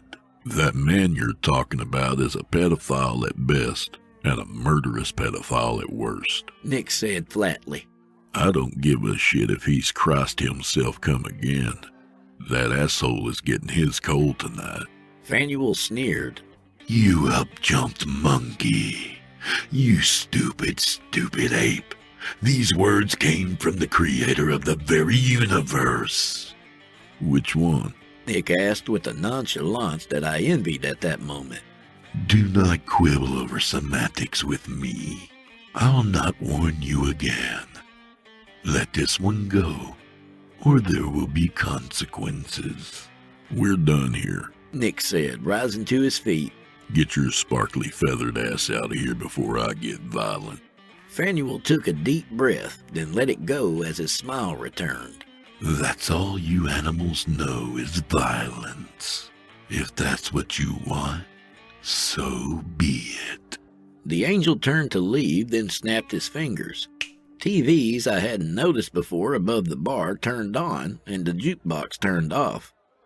He swirled a finger in the air, and everyone in the bar turned to face the glowing screens. Fanuel walked away, and as soon as he was out the door, he appeared on the TVs, sitting behind the news desk, mugshots of me and Nick that didn't exist hovering over his left shoulder. Good evening. There's been a breakthrough in the case of Moreno's missing children. The two men shown here, Nicholas White and Peter Rudolph Lynch, are wanted for questioning. If you have any information on the whereabouts of these men, please. I didn't listen to the rest of the bullshit. I was too busy watching about 24 or so people all start muttering to each other and looking around. Then their eyes fell on us, and all hell broke loose. Cries echoed in the bar. Holy shit, it's them. Somebody call the cops? Fuck the cops. Grab them. The crowd moved towards us. Some people grabbed pull cues, others chairs. The bartender bent below the bar and came back with what was most definitely an illegally sawed-off shotgun. We gotta go, Nick said. No shit, but there's a lot of them and a little of us. I reached behind me, meaning to pull out my pistol when Nick put his hand on my shoulder. No guns. This is sure as shit the right time for one. You show that, and the bartender is apt to open up with that shotgun. People are gonna get killed. Yeah, us. The first guy brave enough to step up threw a haymaker that connected with Nick's jaw. Nick shrugged it off and buried his fist in the man's guts, dropping him like a sack of rocks. The next two decided to jump across the table. I grabbed one by the hair mid-slide and slammed his face down onto the wood. His nose broke and splashed blood on my good flannel shirt, which pissed me off something awful. I pulled him down off the table and onto the seat and used him as a step stool to get up on the table, which with the beauty of hindsight was really a stupid mistake. The bartender had a clean line of sight over the crowd and fired. Two things saved my ass: Nick grabbing me by the pant leg and pulling me down, and the fact that the dumbass bartender was way out of range. Bottles flew out of the crowd, smashing against the wall over my head and showering me with brown glass and beer. The shotgun boomed again, and the room went silent. Well, the people went silent. The sound of a phone ringing was pretty damn loud in the new quiet. The bartender dropped the gun to the floor with a clatter. His eyes were half open and vacant as he picked up the receiver and listened. "Phone for Rudolph," he said, and set the receiver on top of the bar. Nick and I looked at one another. He was still in the boxer stance, fists up and ready. He lifted his chin towards the bar, and I slowly got up and wiped the beer from my eyes with my sleeve. It was surreal walking through the crowd of people who just seconds ago wanted to take us out back and string us up from the nearest tree. They just stared ahead, unblinking and unmoving. I reached the bar, then cleared my throat as I picked up the phone. "Hello?" That looks like a fine mess you two have got yourselves in, the voice said on the other end. It had a tone that implied the speaker was thrilled about said mess. "Your infernal majesty," I said, laying on as much sarcasm as I could get my tongue to muster up. "How lovely to hear from you again. It's been too long. Me and Nick were just saying the other day we should have you over and do some grilling. Maybe play some cornhole after." insufferable as always. Scratch said. Yet here I am, suffering through it anyway. Though I must warn you, I am much better at inflicting suffering than you, so spare me your incessant drivel, and just listen. Well, shit, I was curious. I'm listening, your unholy evilness. I am in a given mood. 'Tis the season after all. So I'm going to hold these people here for a few moments while you and your associate abscond. I didn't know what the word meant exactly, but I caught his drift. And why in the hell would you help us out? Don't be dense, Scratch said impatiently. As much as I'd like the Reverend you're hunting to continue going along gloriously sinning, it's in my best interest to have you and the saint dispose of him. It's as simple as that. You seriously think I'm about to make a deal? With you? It's not a deal. I have already enthralled the crowd. It's up to you if you'd like to use the opportunity to leave and continue on with your crusade. Either way, the clock's ticking. I could already see the crowd stirring again. Fine, but I ain't thanking you. No need, Scratch said, sounding bored. Just take care of the Reverend. That will be thanks enough. I tossed the receiver back to the barkeep. He didn't move a muscle, just let it hit him in the chest and fall to the ground. Let's get while the getting's good, I called out to Nick. He made his way over to me. Who was on the phone? Scratch. The infernal asshole wants this Reverend planted 6 feet under. Nick shrugged. All right, let's do it. I honestly didn't expect him to take the news so easily. Between that and him telling the angel that we were neutral, I was confused as shit. Not for the first time, I wondered how much Nick wasn't telling me, about how much I still had left to learn.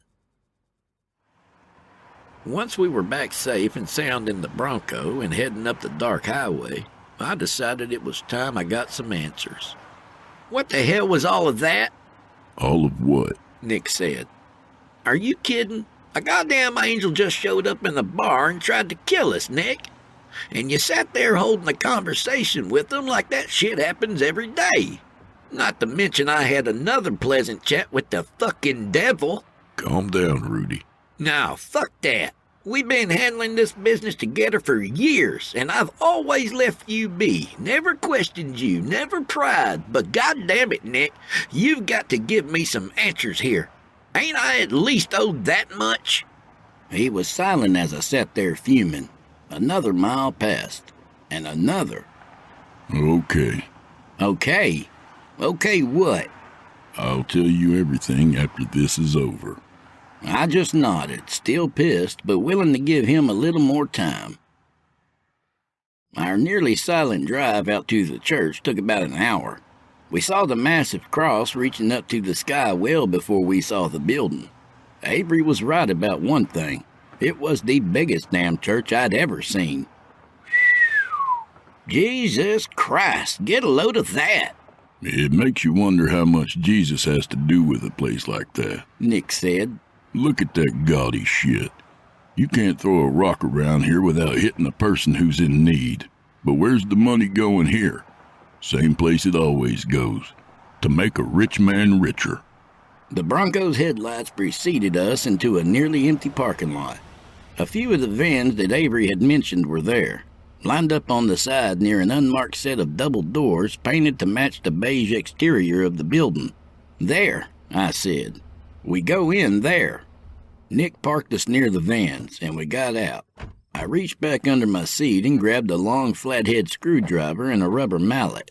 He kept a lookout as I went van to van, placing the blade of the screwdriver in the corner of a window and tapping the handle with the mallet. The windows fell to random shapes of safety glass, scattering like dropped diamonds on the asphalt. Once that was done, we went to searching. I was looking through the glove box of the third van when Nick tapped me on the shoulder, making me nearly shit myself. I half fell out the door. "God damn, man! Scared the shit out of me. You got something?" He held up a backpack, small, pink and purple, and with one of them My Little Ponies on the front. Under one of the straps, written in marker, was the name Sophia Perez. Let's get in that building, Nick said. We don't know if he's got them here or... "They're here," I said. "I can feel it." And I could, like little candle flames in the dark.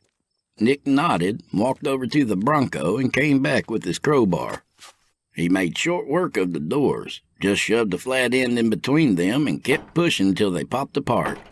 They opened up on a dark alley. Not pitch black, though. There was a lamp far off at the other end. We crept along slowly. There were a couple of offices, a small kitchen, and a conference room. The church looked more like an 8-to-5 office building along the back hall. The lamp we'd seen earlier was on an end table beside a small couch, and on the couch was a sleeping man. He was laying on his side in a gray suit, and the magazine he'd been perusing was spread open on the floor where it had fallen from his fingers. I tiptoed around to where his head was, but I don't know why I bothered sneaking. If he didn't hear us getting through the door, then he damn sure wasn't going to wake up from me walking across carpet. I carefully placed the tip of my screwdriver into his ear and nodded to Nick. He bent and tapped the man on the forehead. The man nearly jumped when he saw Nick staring at him.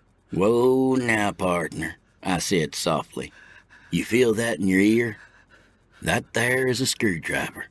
So if you ever want to use this ear again, you better keep quiet." He put his hands up feebly. We don't keep any cash around here." Bullshit, Nick said. The whole building stinks of other people's hard-earned money. But that ain't why I'm here. Where's the kids? He started to shake his head, so I put just a little pressure on the screwdriver. "Answer the man," I said. Nick leaned in close. Look, we only want the Reverend. You can walk out of here.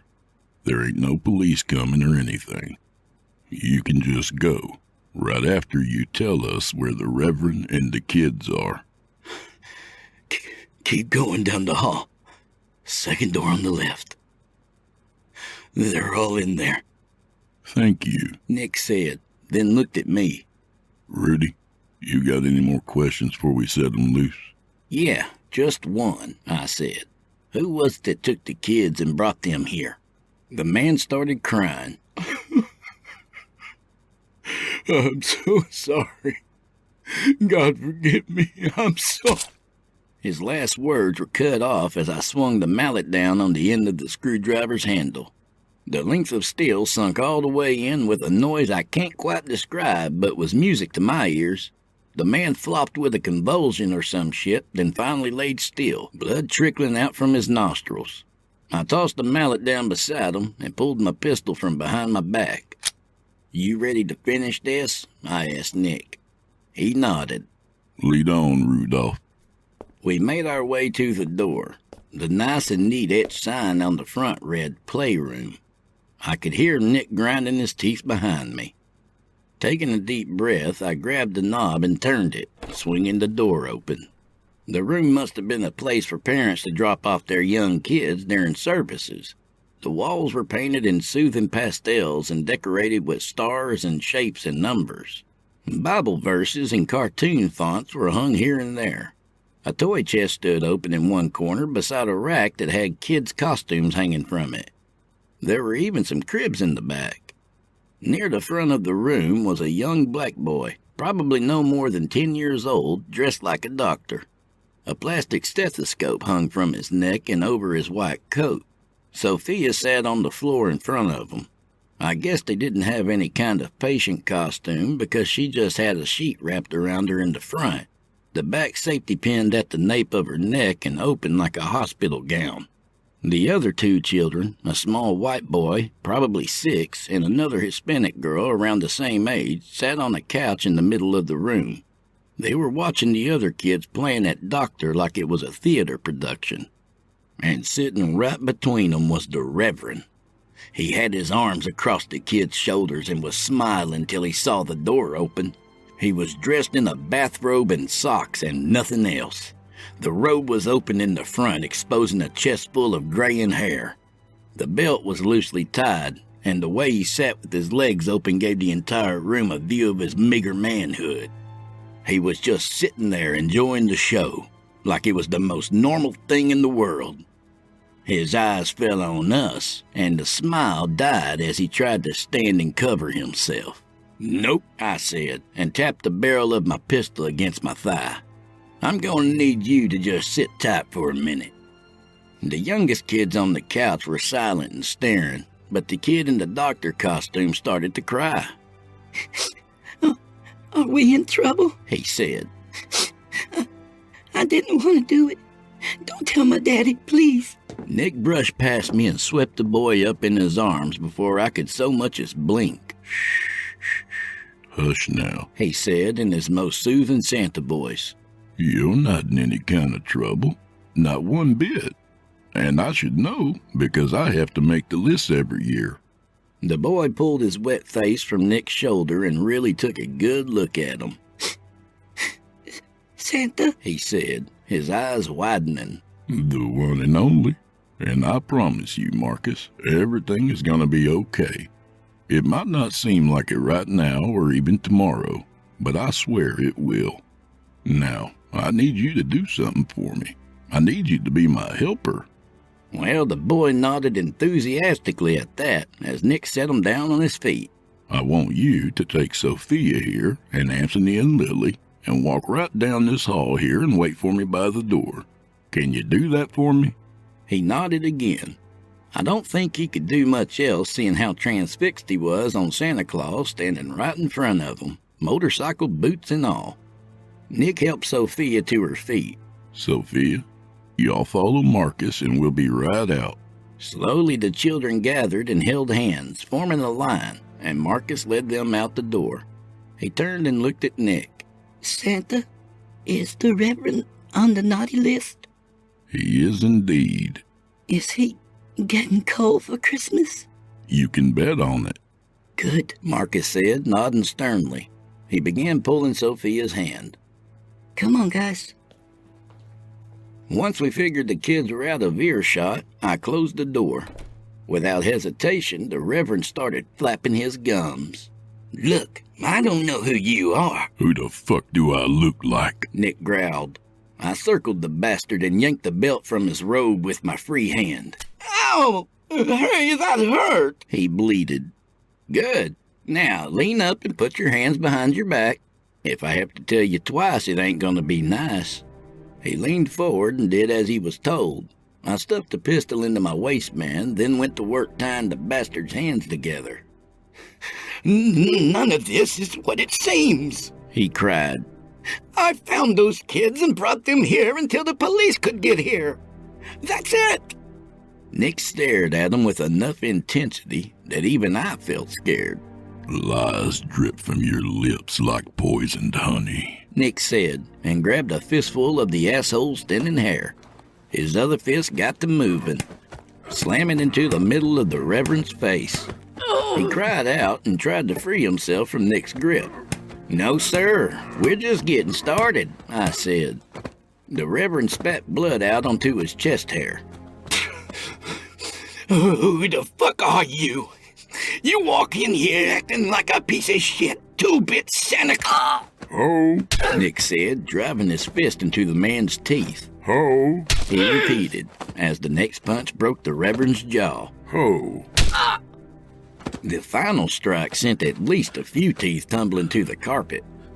Nick sank his bloodied hand into his pocket and brought out 2 lumps of coal. He set one to the side and broke the other clean in 2. Rudy, hold his head still. I grabbed each side of the Reverend's head, my hands getting slick with blood and sweat. The bastard's eyes were wide and wet, and blood flowed freely from his mouth as he muttered some shit I didn't understand, nor did I care for him to elaborate on.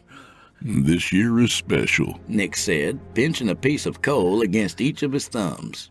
This year, we're gonna make a snowman right here in Texas. Nick lunged forward and shoved the coal into the Reverend's eyes and kept pushing till they popped. The blood ran down his swollen cheeks. Jesus Christ, did that man squeal. The Reverend's head shook furiously, and I nearly lost my grip, but I held on and kept him still as Nick took the other lump and shoved it into the bastard's red hole of a mouth. Nick stood back, breathing heavy. Do the honors, Rudy. I came back around to the front of the couch, pulled out my pistol, and put 3 rounds into the mullein asshole's heart.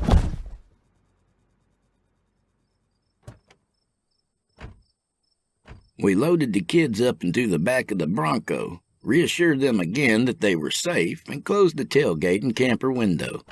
What's the plan for getting them home? I asked. Nick shrugged.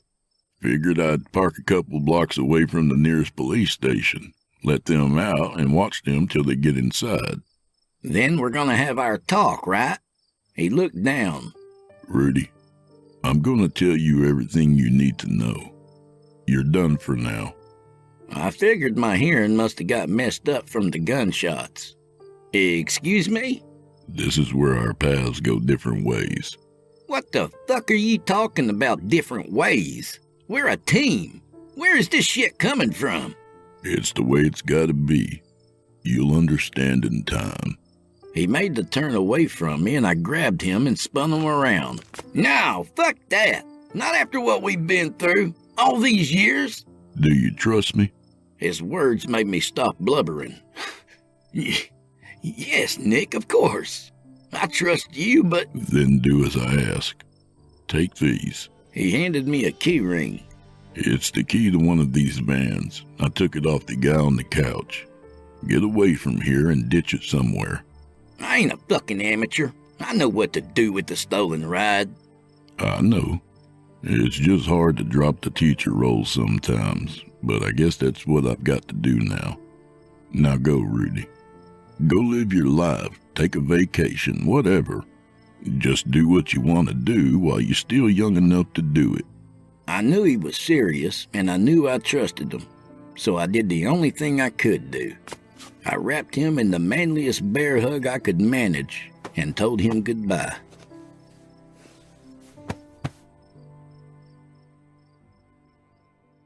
Well, that was damn near 20 years ago. I made my way back to Tennessee, and although I'm not proud to admit it, I drank and sulked a year away. I was just lost in every damn sense of the word. One night I stumbled out of my trailer and started yelling up at the goddamn sky like a lunatic. screaming questions about what the fuck I was supposed to do now until I fell over on my back and looked up at the sky, and there she was, the North Star. I stared up at her and was surprised as shit when I felt my anger draining away bit by bit. I didn't know what my purpose in life was or any zen shit like that, but I was calmer. Then I rolled over onto my side and blew chunks everywhere. Judge me if you must, but life ain't always like a movie.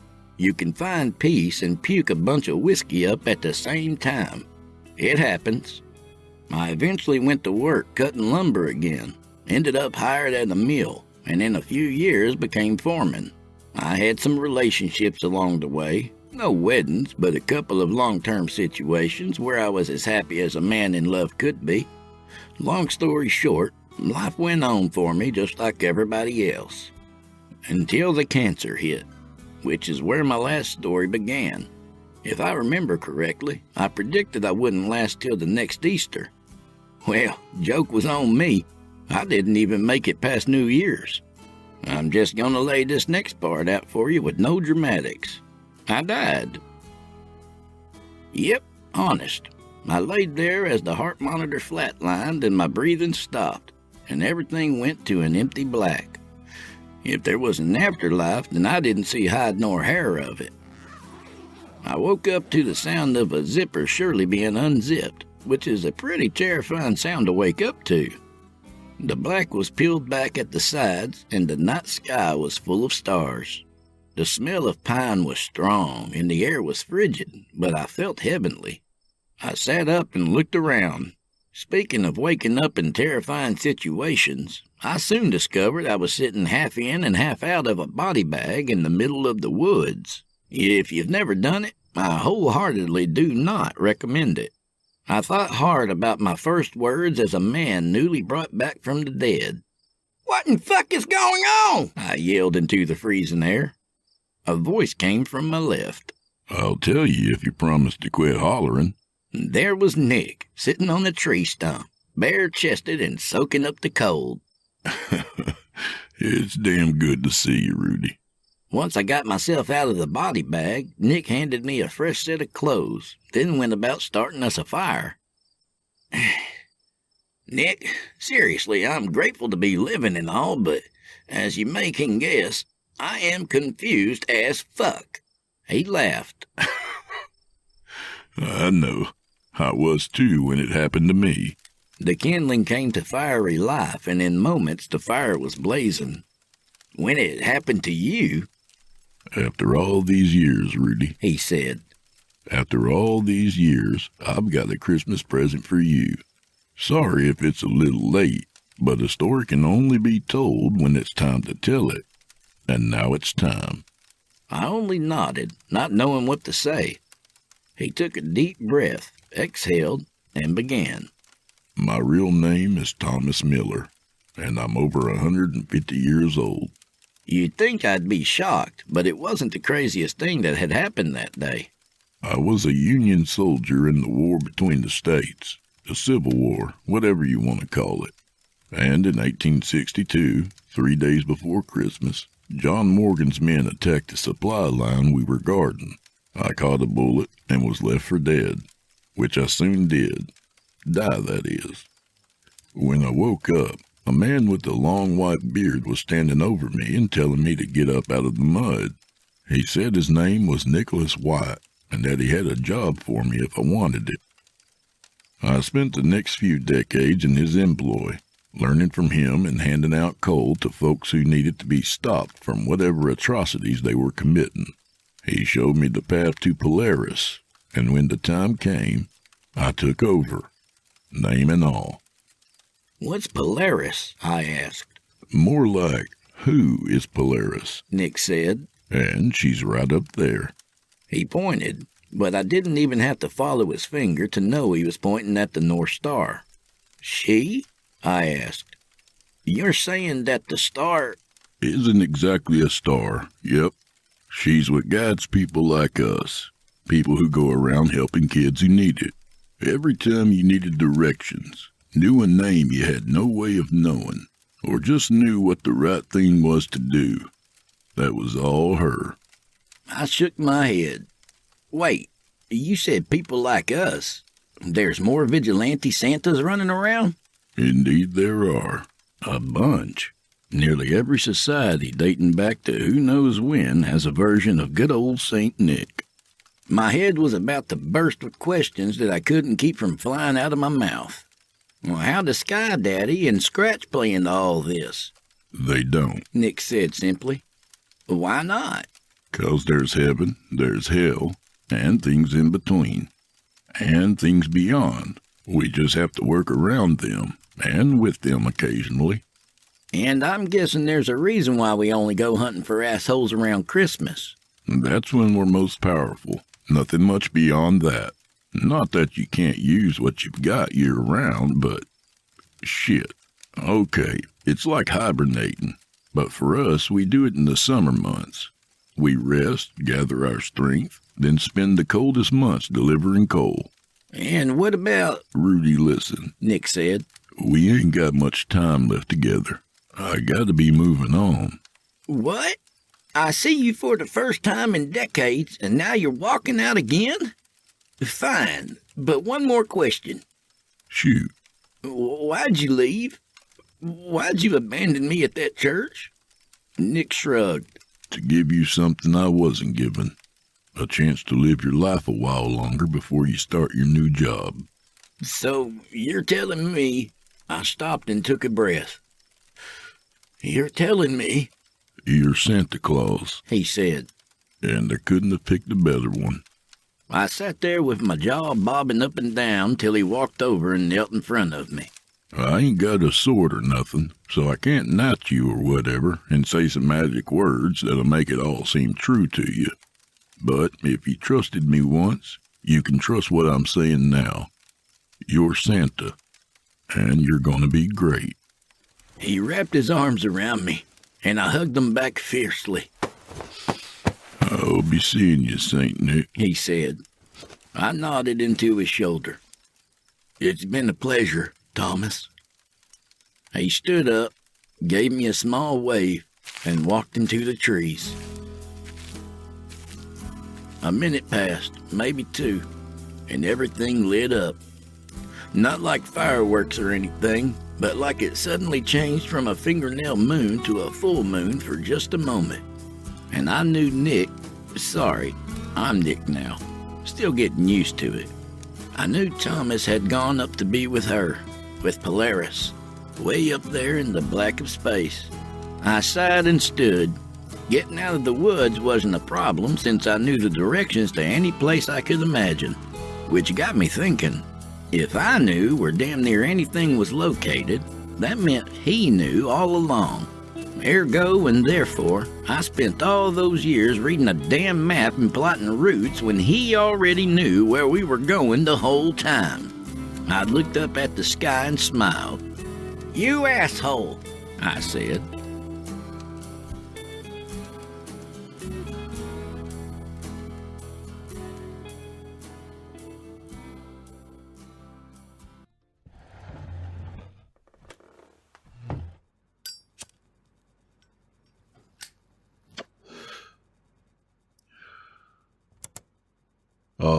Hello? I feel like an idiot. I don't know why I'm recording this, other than he asked me to. He said it was important to keep a record of everything because, in his words, one day you might be so old you forget. Like, really old. Absolutely ancient. I didn't know what the hell that was supposed to mean, so I just took him at his word. The man is crude, and I haven't heard such foul language since I retired from the army. But he's just so wholesome that I trust him. God knows why, but I do. So, he said record this, and that's what I'm doing. All right, I guess the best place to start is the beginning. I had only been back in Alabama for a couple of weeks, maybe, and was living in my dad's house in Mobile. He died a few years back, and the house had been sitting empty. I paid a property management company to keep the lawn looking good and to make monthly checks, but I could never bring myself to sell the place. So when I retired after my 20 was done, I moved back home at 39 years old. It was the second week of December, a Sunday morning, and I was lying awake in bed. Clock on my cell phone said 0300 and some change. I'd been having trouble staying asleep, no idea why. Guess I was still settling in. The first noise I heard I brushed off, thinking maybe it was outside, at a neighbor's house or something. But the following sound was unmistakable. Someone had just opened and closed my fridge. I sat up slowly and swung my legs out from under the covers. As quietly as I could, I slid open the top drawer of my nightstand and pulled out my gun safe. I placed my thumb over the fingerprint reader, and the safe clicked open. By the time I reached my bedroom door, I already slid the clip in and chambered around. I took one quick look down the hall, just enough to make sure no one was there, then swung my pistol up and made my way to the kitchen. The fridge's door stood open, spilling light onto the floor, but no one was there. I double-checked the corners, then under the table. Nothing. I walked around the counter and into the living room. There was a guy sitting on my couch, drinking one of my beers. He noticed me and smiled, the expression seeming to lift his entire bearded face. "Oh, shit," he said, placing the half-empty bottle down on the coffee table. "Did I wake you? Sorry about that, truly. I was just going to chill out here for a bit, then maybe cook you up some breakfast, but you ain't got much in the way of food in there.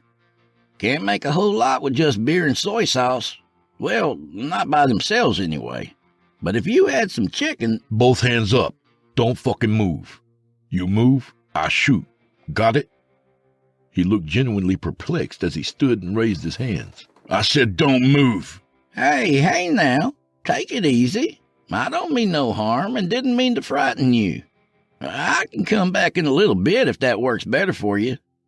My mind was in overdrive, noting the details. He looked to be somewhere in his mid-50s, maybe 60. I stood a good 5 inches taller than him, so I put him at about 5'10". He wore black work boots, jeans, and a red flannel shirt that was open to expose his t-shirt beneath. A nondescript baseball cap was on top of his head, white hair hanging from beneath it. His silver-white beard flowed down to his chest, but his eyes, his goddamn eyes, that's what stopped me in my tracks. They were pale blue, like the color of a glacier you'd see in a nature documentary. They were kind and wild. Does that make any sense? I haven't thought about it since then. He reminded me of Buster Scruggs. He looked like his good-natured expression hid a thinly veiled threat. It made me want to squeeze the trigger and run away at the same time. "Who are you and what do you want?" He took the hat from his head and made a kind of salute with it. "I am Peter Lynch, also known as Rudolph, or Rudy to my friends. But right now I'm the living, breathing embodiment of Christmas." I shook my head. "Jesus, man, how high are you? Is it meth? Crack? God damn it, I always thought this was a nice neighborhood." He laughed, the sound as bright as church bells. "Come on, look at me. Big white beard, twinkle in my eye, breaking into people's houses in the middle of the night. Any of this sounding familiar?" "You think you're—" "I am Santa Claus." in the flesh, friend," he said, then sat back down. "Look, man, I don't know what you're on, but—" "Give me a chance to explain, okay? 2 minutes, that's it. Then if you want me to leave, I'll haul ass out of here." I didn't know if he was crazy or high, but I didn't want to shoot a man dead in my living room for either of those reasons. So I nodded. "Thank you kindly. Now, as I said, I was Peter until I was recruited by Nick White, the Santa before me, to be his partner and navigator, hence why I was also Rudolph. Get it? We went around the country every winter dealing out justice and vengeance in equal measure to all kinds of low-life scum who needed coal in their stocking, or eye socket, depending on how much they'd done fucked up. In between visits to assholes on the naughty list, I got us gigs at local malls so Nick could get near a bunch of children and find out from them where the naughty adults were. Clear so far?" He talked so fast it honestly wouldn't have been clear even if the story had made any damn sense. "So wait, you two were like some kind of mall Santa vigilantes?" His eyebrows drew together in frustration. Well, yeah, but you're just glossing over all the magic and shit when you say it like that. Magic? I asked. But I was actually trying to think of a way to get my phone from the bedroom to call someone to pick up his crazy ass. See, every winter our power is the strongest, so that's when we do most our hunting. And the magic comes from Polaris, the North Star, who isn't a star, but still is a star. Wait. Yeah, you're right. This does sound crazy now that I'm saying it all out loud. No, please, go on, I said, buying time. It's interesting. I can see now why Nick just didn't dump all this into my lap at once. Anyway, all of this is to say, I need your help. My help? Why would you need me when you got Polaroid? Polaris. Yeah, that. He sighed and slid down further until he was half lying on the couch. This ain't going exactly the way I'd hoped. When Nick recruited me, I was, excited. But you're just staring at me like I've lost my goddamn mind. I didn't argue. Okay, let's try this. You stop pointing the gun at me and have a seat. That ain't gonna happen until I get the police here. We both know you're not gonna shoot me, Marcus. How do you know my name? I know a lot about you. I am Santa, if you haven't noticed. Staff Sergeant Marcus Johnson, retired from the U.S. Army after 20 years as a combat medic. Most of that time attached to a Special Forces unit. 2 tours in Iraq, 2 in Afghanistan. I shivered. It felt like a snake was crawling up my back. I don't know why you'd bother to look any of that up just to break into my house. He shook his head. I know why you never made it to Sergeant First Class. I know what happened on your last deployment. Bullshit, I said, sweat breaking out on my forehead. Local tribe leader with a harem of very, very young boys. You ran it up the chain, but the brass wasn't biting. In their eyes, it wasn't their problem. Outside of the scope of the mission, right? You don't know what you're talking about. But unfortunately for both of us, I do, he said and stood up, his eyes cold and bright. You snuck outside the wire one night and put that monster down. Or, as we say in my line of work, gave that motherfucker his lump of coal. Brass was none too pleased, afraid of an international incident. You were demoted, detached from your group, and put behind the desk until you retired.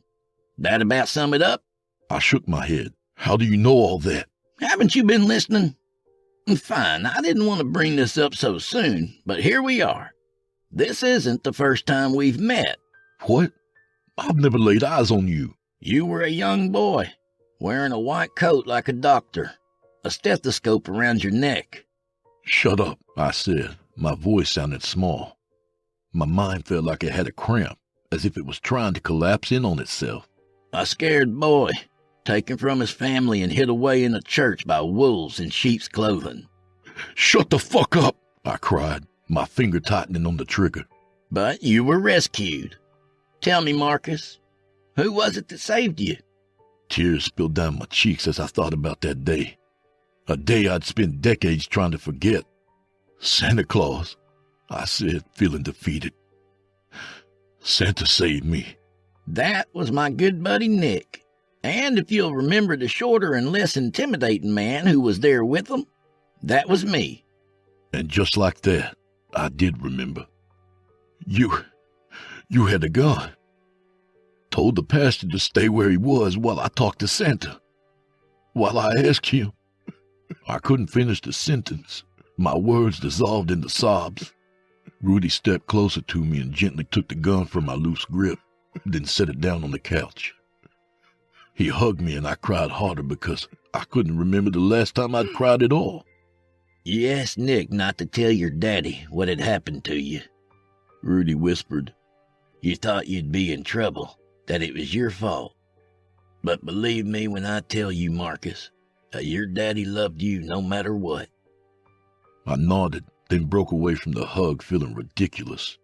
I wiped the tears from my face. So, I said, then cleared my throat. What do you want from me? He smiled again. That's the spirit. I want you to become my Rudolph. Well, I'm kind of partial to that name now, but you can pick any other reindeer name. You want me to what? Be your sidekick?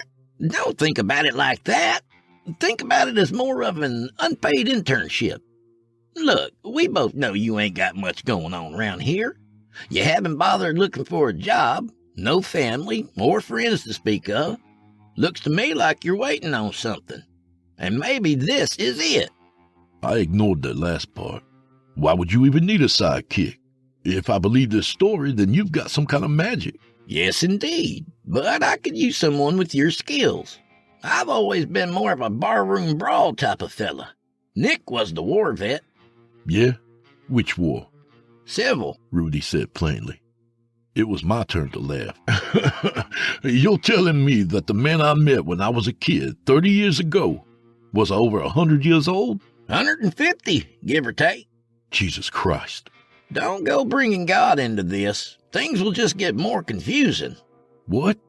No, never mind. I don't even want to know. Rudy clapped his hands. Shit! Got so wrapped up in the reunion that I almost forgot. He reached down behind the coffee table and brought up a gift-wrapped box, bow and all. This is for you. Consider it an early Christmas present. I raised an eyebrow at him.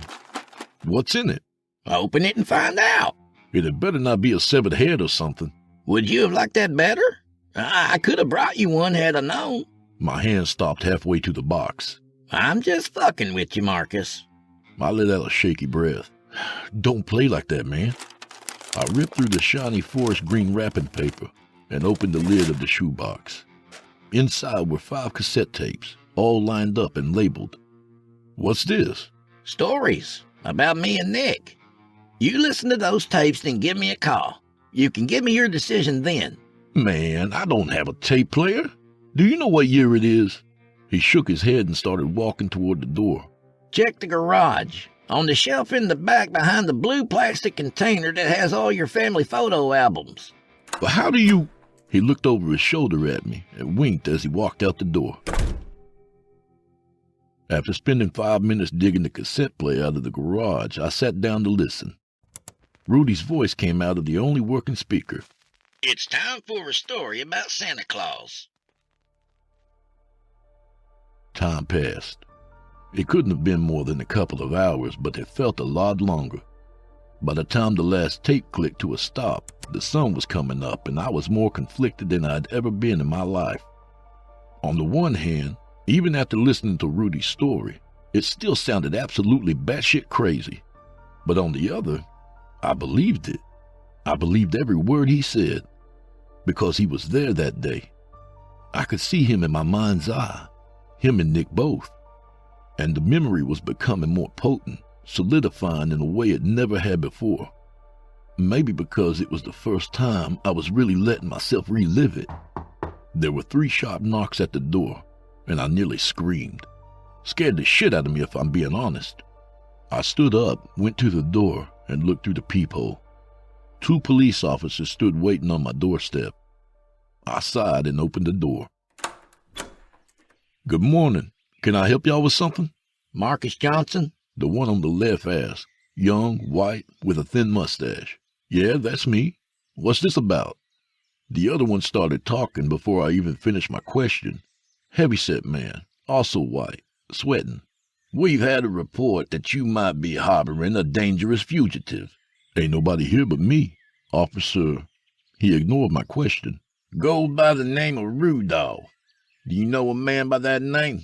I don't know anyone named Rudolph. Officer Mustache grinned. You sure about that? Yeah, I said, feeling increasingly irritated. I'm sure. Well, Officer Heavyset said, that's a shame. I'm ashamed to admit that I didn't see the punch coming. His fist drove into my gut and all the air flew from my lungs and out of my mouth. I didn't have a chance to hit the ground before Mustache bull rushed me. I backpedaled until the back of my knees hit the coffee table. I fell, smacking my elbow on the way down. Weight landed on top of me, and I knew it was Heavyset. He pushed my shoulder down, twisted my arm behind my back, and shoved my face into the carpet. Mustache stood in front of me, and I could lift my head just far enough to see his face. He unclipped his radio and sat it down near my ear. There was a burst of static. Then a voice as smooth as butter came through. Hello, Marcus. Do I know you? No, not personally. But I believe you know my work. Still not ringing any bells. Oh, come now, Marcus. You've seen it more than most. You've seen war, and making war is one of my absolute favorite pastimes. The tapes were fresh in my mind. Memories of Rudy at a gas station. Scratch! I managed to get through lips that didn't want to work. He sighed, and I swear there were moans behind his breath. Moans and screams. I don't care one way or another what you call me. As long as you listen, you will not assist the one that calls himself Rudolph. You will burn his tapes and pretend it was all a dream. If he returns, you will turn him away.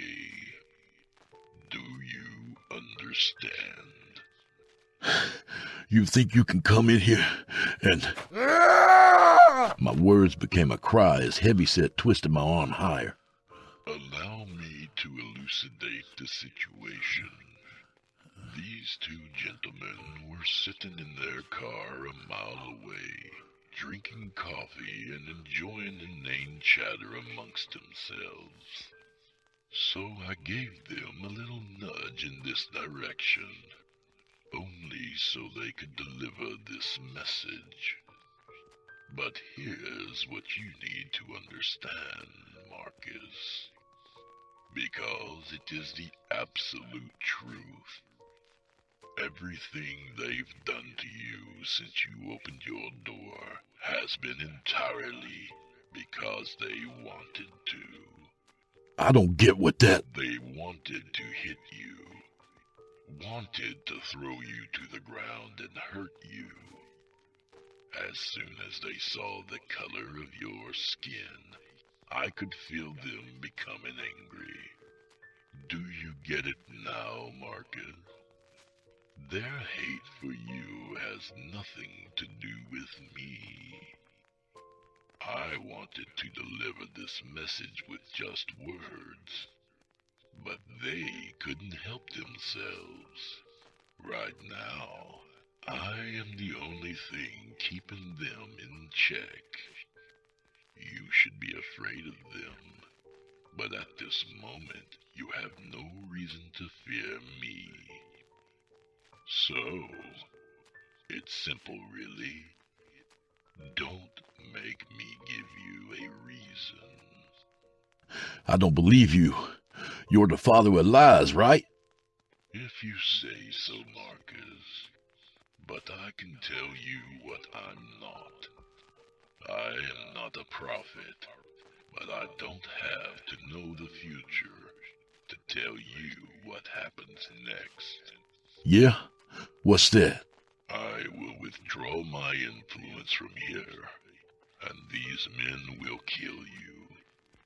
And afterward, they will take that gun you have lying on the couch, and they will wrap your already cooling fingers around the grip, and they will call it justified. And the saddest part, not one person will question it, and none of that will be my will, simply theirs. I didn't want him to be right, but I couldn't convince myself that he wasn't.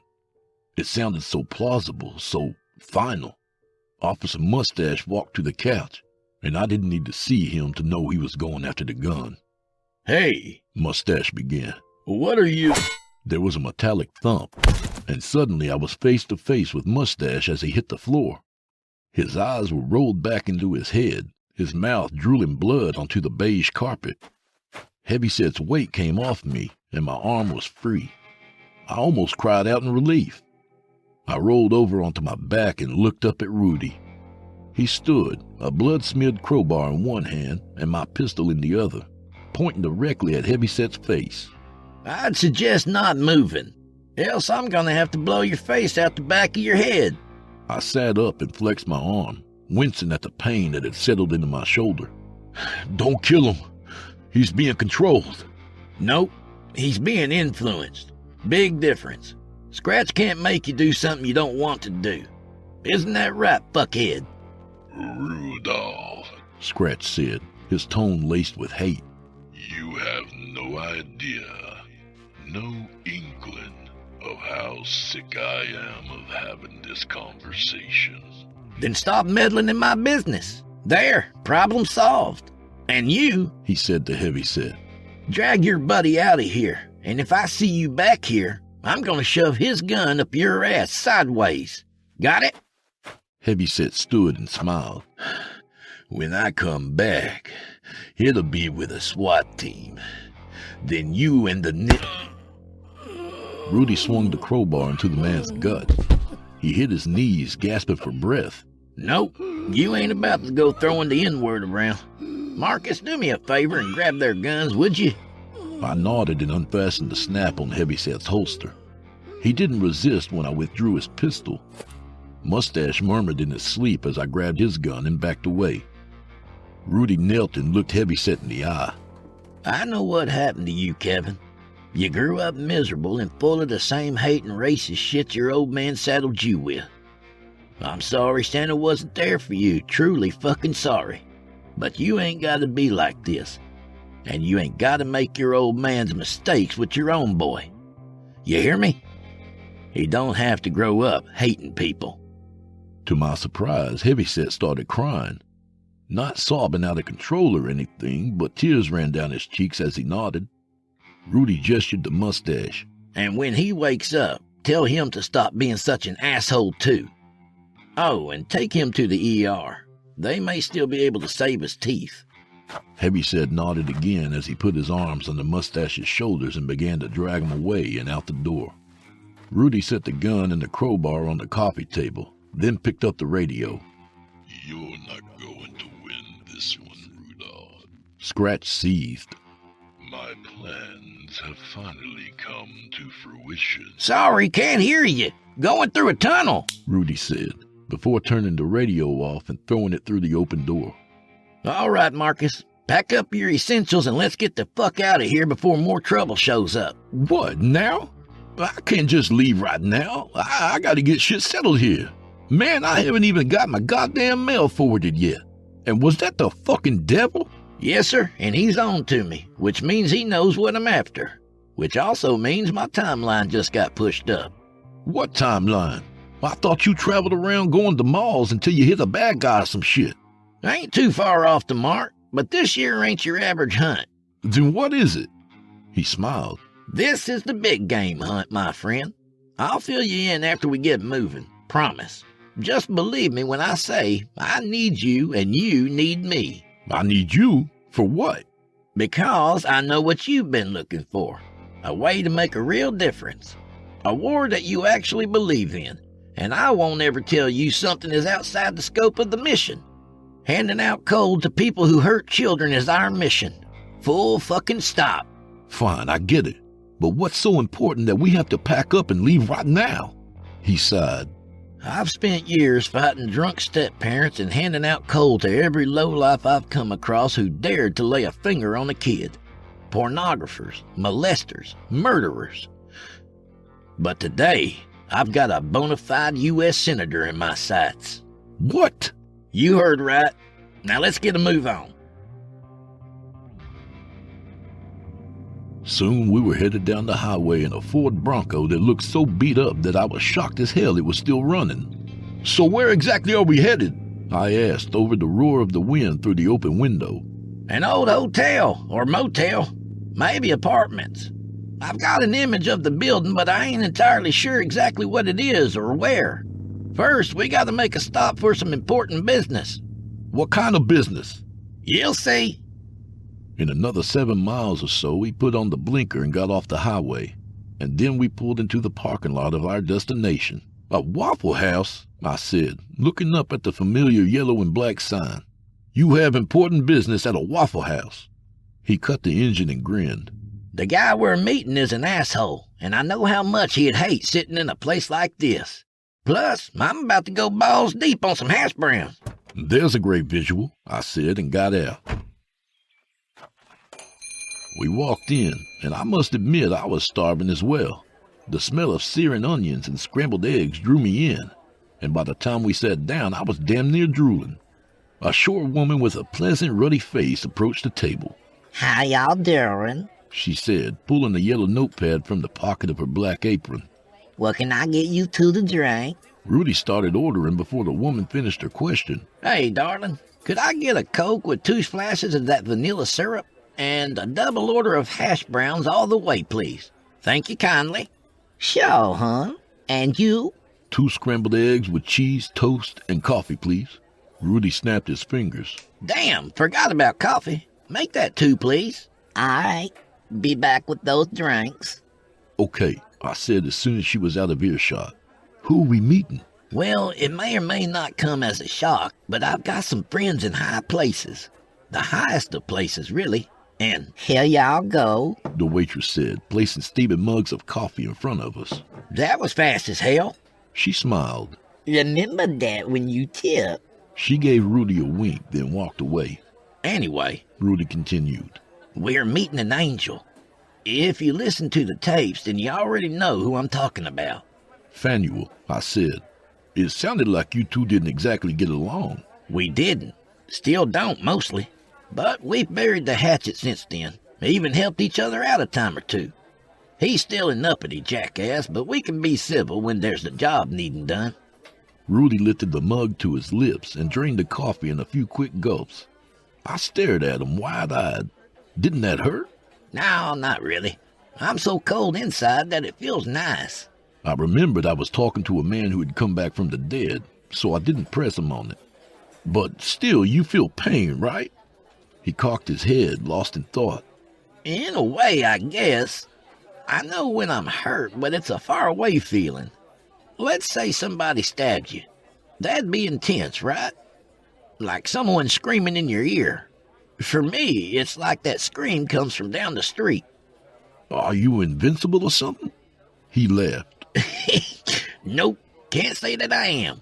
But I'll tell you what, death has made me a hell of a lot tougher. Wait, do I need to die to become part of this team or whatever you call this? He looked me straight in the eye. Who said you haven't already? Immediately I felt numb, and my mind went looking for the memories of every time I'd been injured during my deployments. Was it the shrapnel I took in the back from the grenade while I was protecting the VIP during my first tour in Iraq? Was it the 7.62 round that came half an inch away from hitting my femoral artery? Rudy slapped the table and guffawed. The look on your face! You were so spooked! I bit my bottom lip, fighting the urge to punch him. You ain't dead, he said, wiping a tear from his eye. God damn, that was funny. I had multiple things I wanted to say to him, but the waitress appeared with our food. She put her plates down in front of us. What I owe you, darling? Rudy said, still chuckling. She shook her head. It's all right. Y'all can pay after you eat. I'd rather settle up now. You never know when you may have to leave in a hurry. Well, okay. It's $25.19. Rudy pulled out his wallet, a thin old thing made of blood-covered leather. He pulled a $100 bill out and placed it in her hand, then opened the wallet above the 100 and shook it. A dime, a nickel, and 4 pennies fell into her palm. We don't accept hundreds. Sorry about that. You got a card, or? Rudy gave the wallet another shake, and a 20 and a 5 fluttered out and landed onto the small stack. You keep the 100. You earned it. I ain't never seen someone grab coffee so fast. That's too much, she stammered. Rudy smiled. Darling, you can take it now, or I can just leave it here on the table for somebody less deserving to pick it up. Thank you, she said, her eyes shining with tears. I can really use this. I know it. Now, if you wouldn't mind leaving us for just a bit, I've got a friend who'll be joining us soon. Don't worry, he won't be ordering anything.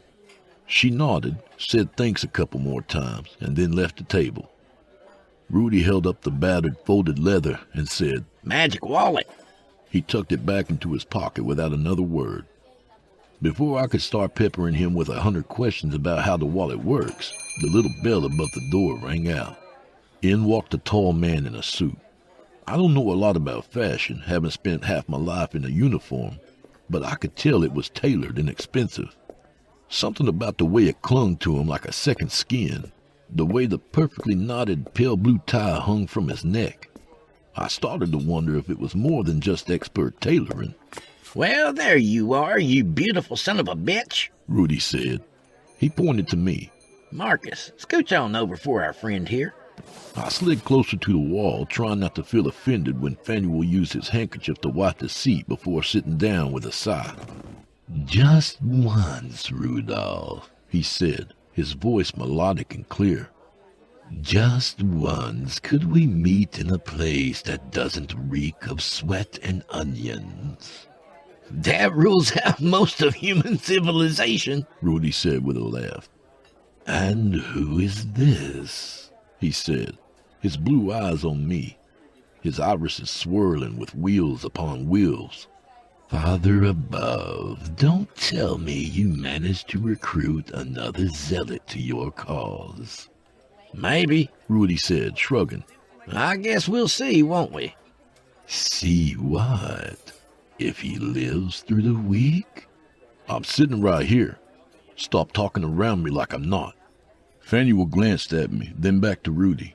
"He's a feisty one, but joyless and lacking humor.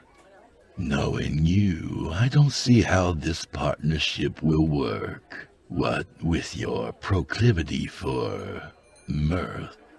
He said the last word like it tasted bad in his mouth. "I do appreciate a good joke," Rudy said. "Bud, let's get down to it. Why'd you call this meeting?" "To warn you," Faneuil said, as if he didn't care one way or the other. "What, Daddy above trying to rein me in again?" "Quite the opposite, actually. I'm sure the Father and all of the heavenly host would wish you success in your newest venture. The situation has gotten out of hand and needs to be dealt with." "Well, that's refreshing. Then what's the warning?" "Your target is not like your usual prey. He must be stopped. What he's doing is surely an affront to heaven, but it's what he could do that has us worried." "And what is it that he could do?" I asked. Faneuil leaned forward, causing me to draw closer to him, like he had his own gravitational pull. "He could become the next leader of this country, and that cannot be allowed. That would be, in a word, disastrous." "So God can see the future," I said. Faneuil sighed, then looked at Rudy. "Is he going to continue to comment on everything I say?" "God sees all futures," Rudy explained. "but he doesn't know which one will happen until an individual makes their choices." "Free will," I said, feeling like puzzle pieces were clicking into place within my mind. "Congratulations," Faneuil said, and mind clapping at me. "You figured out the secrets of the universe. Now can we please finish this so I can leave before the stench of this place permeates my suit? As I was saying, this man must die, but he isn't going to make it easy." "I figured as much, which is why Marcus is here.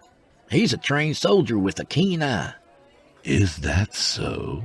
Faneuil said, raising an eyebrow. "Tell me, Marcus, what does your keen eye see?" "For one, you don't have to worry about the smell sticking to your clothes. There's some kind of illusion, a trick of the light. And two, you're nervous. You can't sweat, but you would be if you could. You want out of here, and fast, because you're not supposed to be here, right?" "I can assure you that I don't need permission." "So there's more to it. You tell me which one it is. Either you're responsible for this mess, or you're supposed to be cleaning it up yourself. But instead, we're doing the dirty work, so no more attention is pointed your way. Which one is it? Faneuil glared at me, his eyes growing brighter. Well, Rudy said. Is he right? Yes. So which is it? Both, Faneuil said with a sigh. I've tried authoring this man's destruction many times over the past decade, but somehow it eludes me. I don't know what is protecting him, but it's powerful. More powerful than me, as much as it pains me to admit it. Why not ask your bright-eyed brothers for help? Faneuil scoffed. As if they'd ever lower themselves to help one such as me.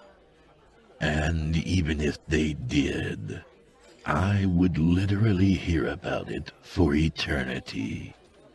Gabriel is enough of a blowhard as it is. And Michael is insufferable even at his best. When we first met, your predecessor said I was little more than a footnote in our history. He was right. But if I'm ever to change that, then I can't be seen as weak. So, asking any other angel for help is out of the question. And don't look so smug, Rudolph. What? Rudy said with a smile. I told you he had an eye on him, didn't I? Faneuil pinched the lapel of his suit and pulled out a wisp of light, which then solidified into a piece of paper the size of a business card. The address. Guards will be patrolling, and whatever is keeping him hidden will surely be with him. That's all I can tell you. My vision is occluded from all else. Rudy took the card. Thanks. We'll handle it from here. I trust you will. Until next time, Rudolph. The angel left as quickly as he had come. I watched him as he walked out the door and into the parking lot. His suit shimmered and dissolved like rising steam, and great wings spread from his back. They flapped once, and he was in the sky, and then gone. I don't know if I'll ever get used to that. Sure you will, Rudy said, placing the card into his shirt pocket. Before long, all this crazy shit will just seem like another Tuesday. Come on, let's skedaddle. The miles flew by as we drove. Rudy was uncharacteristically silent and sullen. I don't like it, he said. Not one damn bit. Maybe if you explain what we're actually doing, I could help. Shit. Yeah, sorry. I've been working alone for years. I ain't used to explaining myself. Here goes. You know Mr. Matthew Dorr? Yeah, senator for this district. Was investigated for dating a 17-year-old or something a few years back, but nothing came of it. He's the one? That he is. But what else has he done? Or was the teenager enough to put him on your naughty list? It would, but that ain't all. He raped at least 2 women in college. But you'll never get those records unsealed. You ready for the rest?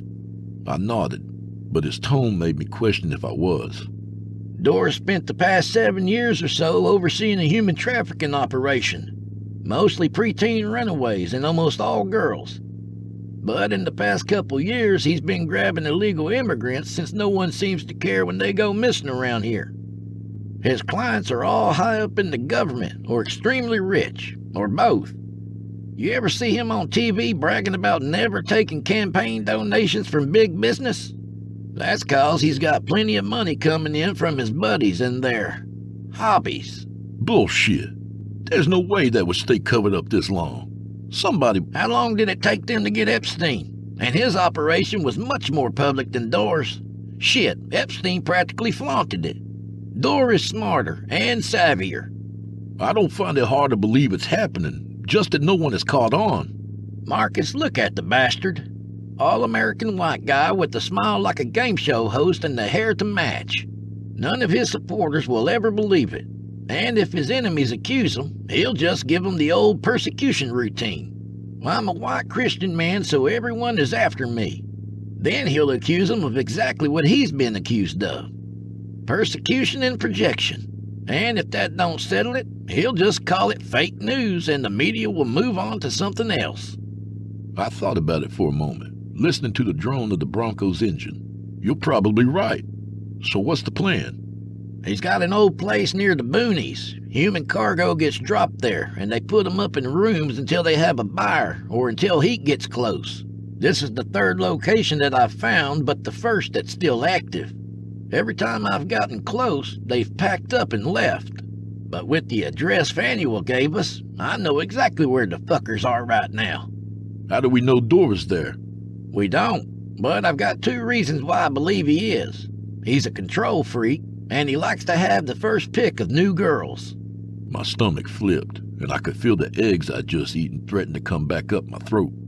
This is all real, isn't it? I asked. Rudy gave a solemn nod. Unfortunately. He lifted one finger from the steering wheel and pointed. Look up ahead. We had just passed through what was left of an old town, a victim of neglect and time. I vaguely knew where we were, remembered there used to be a paper mill around there somewhere. I guess when the mill closed, the town went with it. Rudy's finger was pointing at a squat 1-story building, the no color of sun-bleached paint. It was an old motel. Must have been a mom-and-pop kind of place because I didn't recognize the name. That's it? Yep. I'm gonna park a couple 100 yards off, then we'll go on foot. Then? Then, if you see anybody that even remotely resembles a human trafficking pedophile, you give them their fucking coal.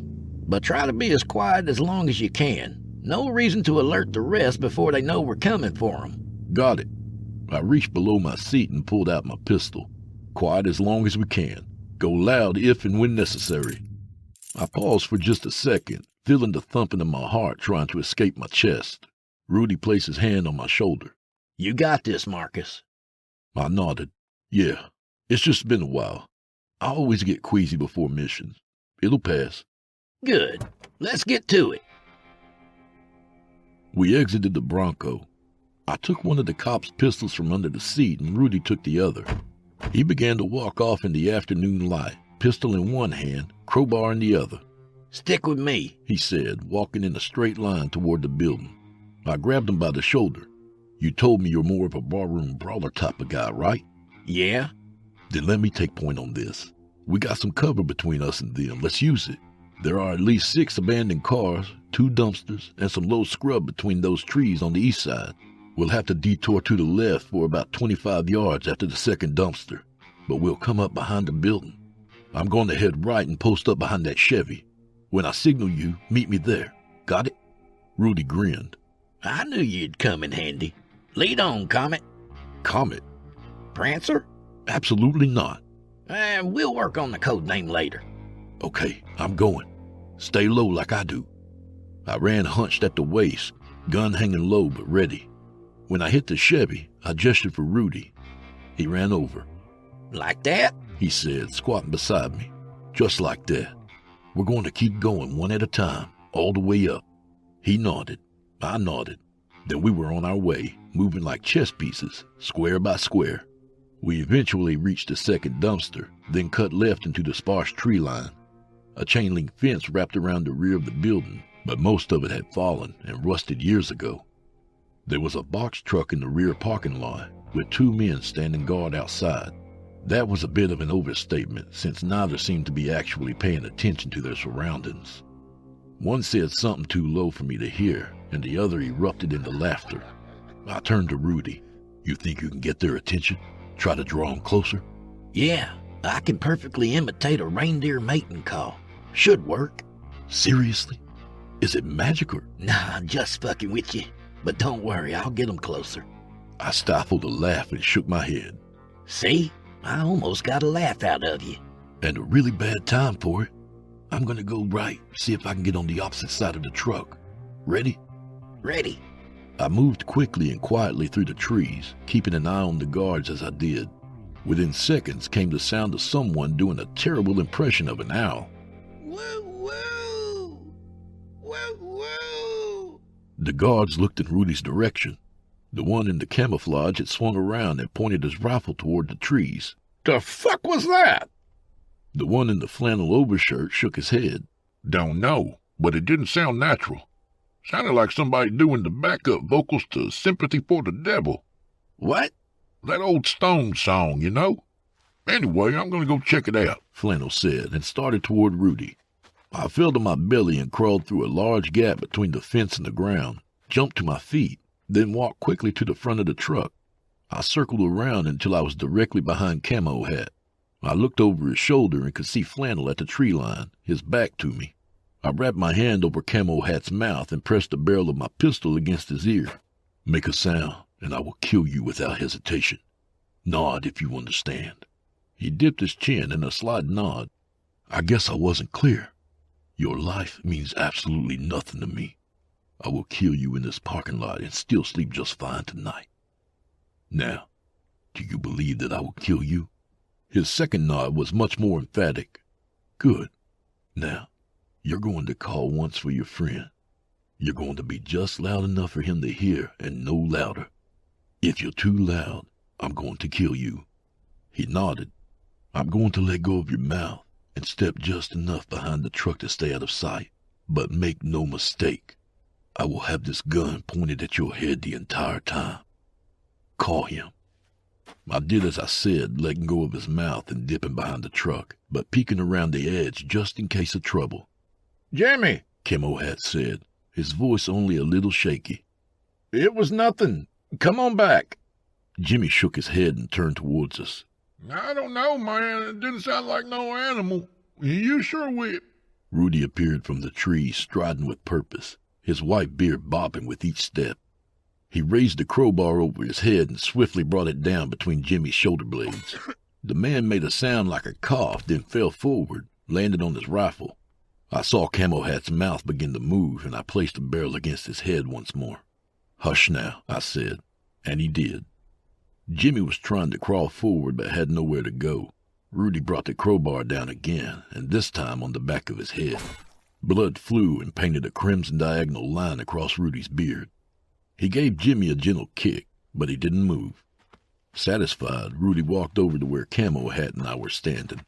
What the hell kind of animal noise was that supposed to be? It wasn't. I was doing the backup vocals to Sympathy for the Devil, He said, and then burst out into song. Just as every cop is a criminal, and all the sinners saints. He turned his gaze to Camo Hat. Well, which are you, friend? Which what? Camo Hat said.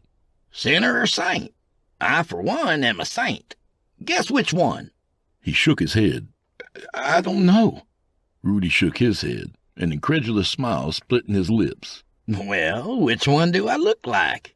You know anyone else going around with a big white beard and spreading Christmas cheer? Camo Hat's eyes flicked to Jimmy's body. You call that Christmas cheer? Rudy raised his eyebrows and shrugged. Made me feel cheery. He looked at me. What about you? Pretty fucking cheery, I agreed. And Jimmy there, He said, then whistled. Jimmy was definitely a sinner. Now that we're all on the same page, tell me, Frank. tell me, Frank, is your boss man inside? Yes. And how many goons has he got with him? 6. I felt something off about that single syllable. I pressed the barrel of the gun harder against his scalp. Okay, 3. Good. Rudy said. Now, do you want to die this evening? No, sir. Hand over your rifle. Frank did as he was told, unstrapping the rifle and handing it over to me. Answer a question. Rudy said. Did you know what was in that truck? He shook his head. Nobody said. I was just told to stand here to make sure nobody bothered it until the other guys came to unload it. Shit, I just started this job today. I exchanged a glance with Rudy. Rudy stared into his eyes, then nodded. Get the fuck out of here. Head through the fence and keep running till you collapse. Do I need to tell you what will happen if I see you again? He shook his head violently. No, sir. Leave your phone. Frank pulled out his phone and I snatched it and stuffed it into my front pocket. Now go. The man never looked back. I handed my pistol to Rudy, then he gestured to the truck. Let's get her open. I grabbed the handle and flipped it open. Then Rudy and I pushed the rolling door up. The smell of piss and sweat rushed out as we stared inside. There were 7 girls all huddled together at the back of the cargo space, clinging to each other and whispering hurriedly in a language I didn't understand but sounded like Spanish. The youngest looked 10. The oldest could have been 16 or 17, but I couldn't tell for sure in the low light. God damn! I was still hoping we were wrong. There still may be more inside the motel, Rudy said, then hopped up into the truck. The girls' voices grew frantic at the sight of him. Hey now, take it easy. We ain't with those other guys and we're here to help. Does anyone here speak English? One dark-haired girl raised a hand timidly. A little. What's your name? Maria. Maria, Rudy said. That's a beautiful name. Could you please tell everyone here that my friend and I are here to help? She gave them the message, and I could practically see the tension leave their bodies. Good. Now, let them know that we're going to shut the door again, but we're not locking it, okay? I want everyone to just stay right here until we get back. We're going to, stop the bad men. It took Maria a couple of minutes to explain and get the rest of them to calm down. But eventually she turned back to Rudy and nodded. Thank you, Maria, Rudy said. We'll be back as soon as we can. We rolled the door back down, but left the handle flipped open. Rudy nodded to the rifle I held. You know how to handle that, right? Yeah, it's an AR-15, I said, sliding the bolt back and checking the chamber. Not much different than the M4 I used to carry down range. Good, then I'm following you. There's a fire door right there. We're going to have to go through the front. Any side door is probably locked, but even if it ain't, there still may be an alarm. Good point. Lead on. We circled around to the front. There was an awning over the glass double doors big enough to park a car under on a rainy day. I posted up beside the door, Rudy right behind me. I'm going to take a look, I whispered, then slowly peeked around the edge. See anything? I turned back to him. Small lobby, barely lit. Front desk in its own alcove to the right. Couch in the middle between 2 fake potted plants. Door on the left that probably leads to the hall. Partially open, light shining through. What color was the carpet? Beige or brown, I couldn't tell. Not enough light. I was being sarcastic, Marcus. I smiled. I know. You might be worth keeping around after all. Okay, the door opens out. I'm going to try to grab it and hold it open, then you come around and go in. Keep your gun up. On 3. 1, 2, 3. I pulled the door open and Rudy whipped around me, then immediately jumped to the right. There was the telltale boom of a shotgun and the glass exploded in the door frame, peppering me with jagged pieces. Rudy crawled behind the opposite wall, then reached around to return fire. He fired 2 rounds before ducking back. The shotgun boomed again. He's behind the door, Rudy yelled. Another blast from the shotgun and the other door fell into pieces, sending glittering shards across the sidewalk. I knelt and leaned away from the wall and set my sights on the hall door. I exhaled slowly. There was the shick-shuck of a new shell being racked in, then a low scrape as the barrel of the shotgun slid from behind the door. Now sure of exactly where his center mass was located, I fired 3 rounds. 3 splintered holes appeared in the door before it flew open and a man fell onto the carpet. Come on, I said. Rudy followed me in, glass crunching beneath our feet. I kept the rifle trained on the man's body. Check him, but be careful. Rudy walked over to him, aimed the pistol and fired. Looks dead to me. I shook my head, not knowing whether to laugh or to scream at him. Cries came from farther down the hall. I guess they know we're here. Well, let's go say hello. We never got the chance. Shots reverberated from the hall and I threw myself flat. God damn it! I cried, crawling over to Rudy. We can't get down the hall with them all firing from the other end. I'll hold them off, Rudy said. They don't know there's 2 of us yet. You circle back around to that fire door we saw, and I'll keep throwing bullets their way. I nodded. Be careful. Hurry up and go. I crawled through the glass, feeling it biting my forearms and my thighs as Rudy fired back down the hall. I stopped at the corner, looked around, then circled it with my rifle at the ready. I made it about 10 paces before the fire door flew open and 2 men ran out, both armed. Old instincts kicked in and I fired 2 shots before they even looked in my direction. Blood exploded from one of the men's necks as he spun around and landed on the concrete. Screams came from the truck at the sound of the gunfire. The second man fired his pistol before he'd even aimed it. The man knew he hadn't hit me and hesitated, maybe hoping to line up another shot. I didn't give him the opportunity. I fired 3 times and he joined his friend on the ground. I went to the fire door, but took a moment to make sure the men's bodies weren't moving, then entered the building. The hall was short and ran perpendicular to the main hall. I looked left and right and saw nothing but the rows of doors that led into rooms. "Rudy!" I called. "I'm here." He quit firing. You all right? "Yeah, the other 2 are down." You hear that, Matty? Rudy yelled. All your hired goons are dead. Come on out and surrender and we'll talk. There were a few beats of silence that stretched on for far too long. I started down the hall toward Rudy, keeping an eye on each door as I passed them. Rudy met me halfway. We're gonna have to check them all, he said, waving the pistol at the doors. I nodded. Yeah, you take left, I'll take right. Wait, what's that noise? I don't... Screams coming from outside. And that wasn't all. The smell of gas. Shit! Rudy cried. Come on! He barreled past me and was beyond the corner before I could even swivel around. Maybe if I had been quicker, things would have been different. I ran and reached the corner in time to see Rudy outside, framed by the fire door. 3 shots rang out. Blood mist hung in the air. And then Rudy was down. I didn't allow myself to panic. Just let instinct do its job. I posted myself at the doorframe and leaned out. There was Senator Matthew Dorr, standing barefoot in the parking lot wearing nothing but pajama bottoms. His focus was on Rudy. "Drop it!" Dorr smiled, his teeth white and gleaming. Drop this? He asked, waving the pistol. Or this? In his other hand was a Zippo-style lighter, its flame wavering in the slight breeze. He held it over a puddle beneath the large fuel tank on the side of the truck. A soaked cloth hung from where the cap had been. I held the rifle firmly, the stock pressed against my cheek, my sights on his wrist. Don't, Rudy croaked. Don't shoot, Marcus. Can't risk it. "Yes, Marcus," Dorr sneered. "It's just too risky." Let the girls go, Dorr.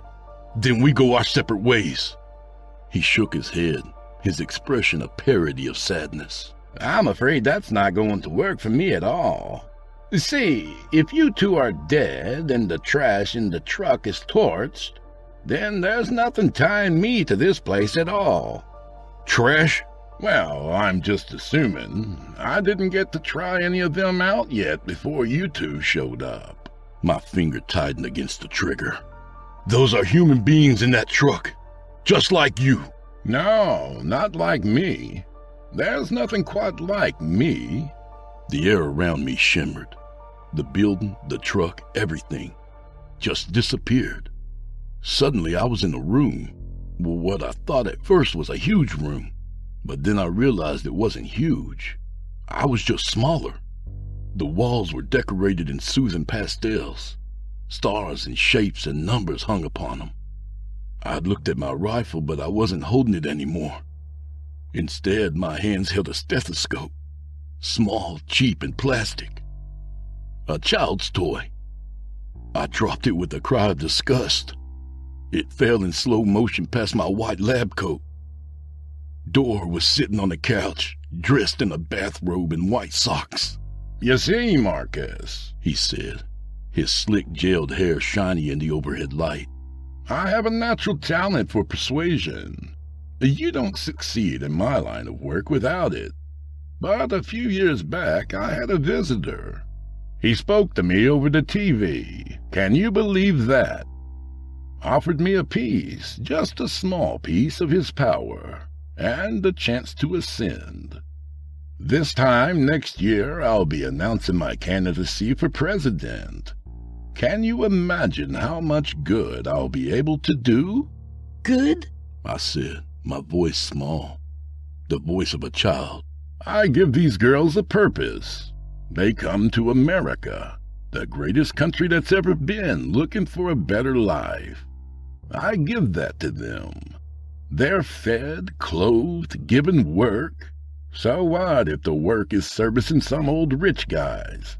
It's not like they're going to do better on their own.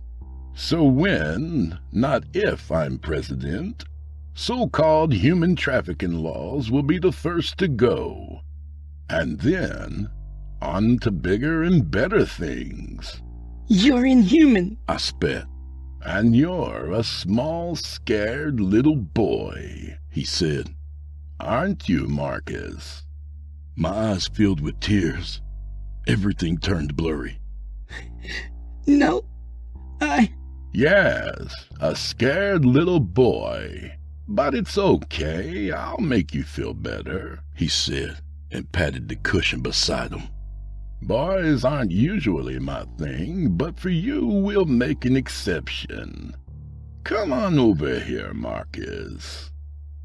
I didn't want to, but my feet wouldn't obey. I started walking to him. I don't want to play anymore, I said with a sob. I never wanted to. And I was standing in front of him, and he leaned in close to me. Don't worry, he said. We won't tell your daddy. It'll be our secret. I froze, my mind flooded with the memory of a large man with a large beard, the biggest man I'd ever seen. I remembered him picking me up, remembered how his arms felt, how safe I felt. Santa, I had asked back then. The one and only, Nick had said, his beard tickling my face. And I promise you, Marcus, everything is going to be okay. It might not seem like it right now, or even tomorrow, but I swear it will. Dora's expression changed, turned to a look of confusion. What are you? I reached out and grabbed his hand, and as my fingers closed over the lighter, the world, the real world, returned in an instant. I looked into Dora's eyes and saw his fear, and everything was okay. I slammed my head forward and felt a satisfying crunch as his nose broke and his front teeth turned inward. He reeled and stumbled before landing ass first on the ground. I snuffed the lighter's flame, then tossed it aside. You broke my nose! Dora screamed, blood flying from his lips. You're fucking dead, do you hear me? No judge is ever going to convict me. And when it's all over, I'm coming for your ass with a goddamn army. Convict you? I said with a laugh. You dumb motherfucker. We're here to kill you. His eyes grew wide. You can't. Because you're still in the church. The air shimmered again, but it was fleeting, his fear weakening whatever persuasive power he had left. You're just a scared little boy, afraid when you get home that Daddy is going to hate you, that your friends are going to call you a faggot, and that everyone's going to know it was your fault in the first... I fell upon him. I punched him and clawed at him with my nails. The flesh of my knuckles ripped as I struck his face and neck, and God knows what else, because I was just swinging, not caring what I was hitting. I was crying and screaming, and his blood mixed with the tears on my face, and all I saw was red, and the whole world was red, and he was just meat beneath my fists. I felt Rudy's arms around my chest pulling me away, and I let him. He crawled all the way over to me, a trail of blood behind him. You're all right now. You're all right, he said, teeth clenched against the pain. At least I hope you are. Because I'm pretty sure I'm bleeding to death. Oh shit, I said, rolling him over onto his back. He had 2 bullet wounds high up on his chest near his clavicle, and another below his breastbone. Fuck, this ain't good, Rudy. We gotta get you to a hospital now. He shook his head, then patted his hip. The crowbar was there, threaded through a belt loop. I got a little more time, he said, then grabbed my hand. He pried open my fingers and sat a piece of coal on my palm. Go finish it. You're going to die, Rudy. Just go on and do what I said. Don't move, I said, and pulled the crowbar from the loop. I walked over the door. Rudy was right. It wasn't over. Door was breathing, labored and bloody as it was. He looked up at me with his remaining eye. His lips moved as he tried to speak. I swung the crowbar down into the ruin of his face. Just once. He convulsed briefly, then laid blessedly still. I leaned over and gently placed the coal in the indentation the crowbar had made. I ran to the truck, pulled the latch, then pushed the door open. The girls were all there, huddled in the dark, safe and sound. I looked from face to face until I found her. Maria! She dislodged herself from the group and approached me. I pulled Frank's cell phone from my pocket, swiped the emergency call icon, then handed it to her. Here, talk to the operator. Ask for an ambulance. Tell them people are hurt. What if the men come back? They won't be coming back anywhere ever again. A man's voice came over the phone. 911, what's your emergency? Maria, talk to them, please. My friend is hurt badly, and I have to go help him. And get everyone out of this truck. There's some gas on the ground, and it isn't safe. She nodded with tears in her eyes and lifted the phone to her mouth. When I reached Rudy, he was pale and mumbling. I pulled off my light jacket and my shirt, folded the shirt, then pressed it to his wounds. Thank God he was much smaller than me. I wrapped the jacket around him, tying the sleeves in a tight knot over the folded shirt. Rudy, you hear me? You gotta stay with me. He said something too low to make out. I can't understand you. No, he said carefully. Hospital. Take me home.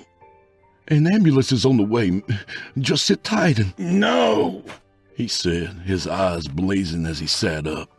Then he wilted back to the ground just as quickly. Take me home.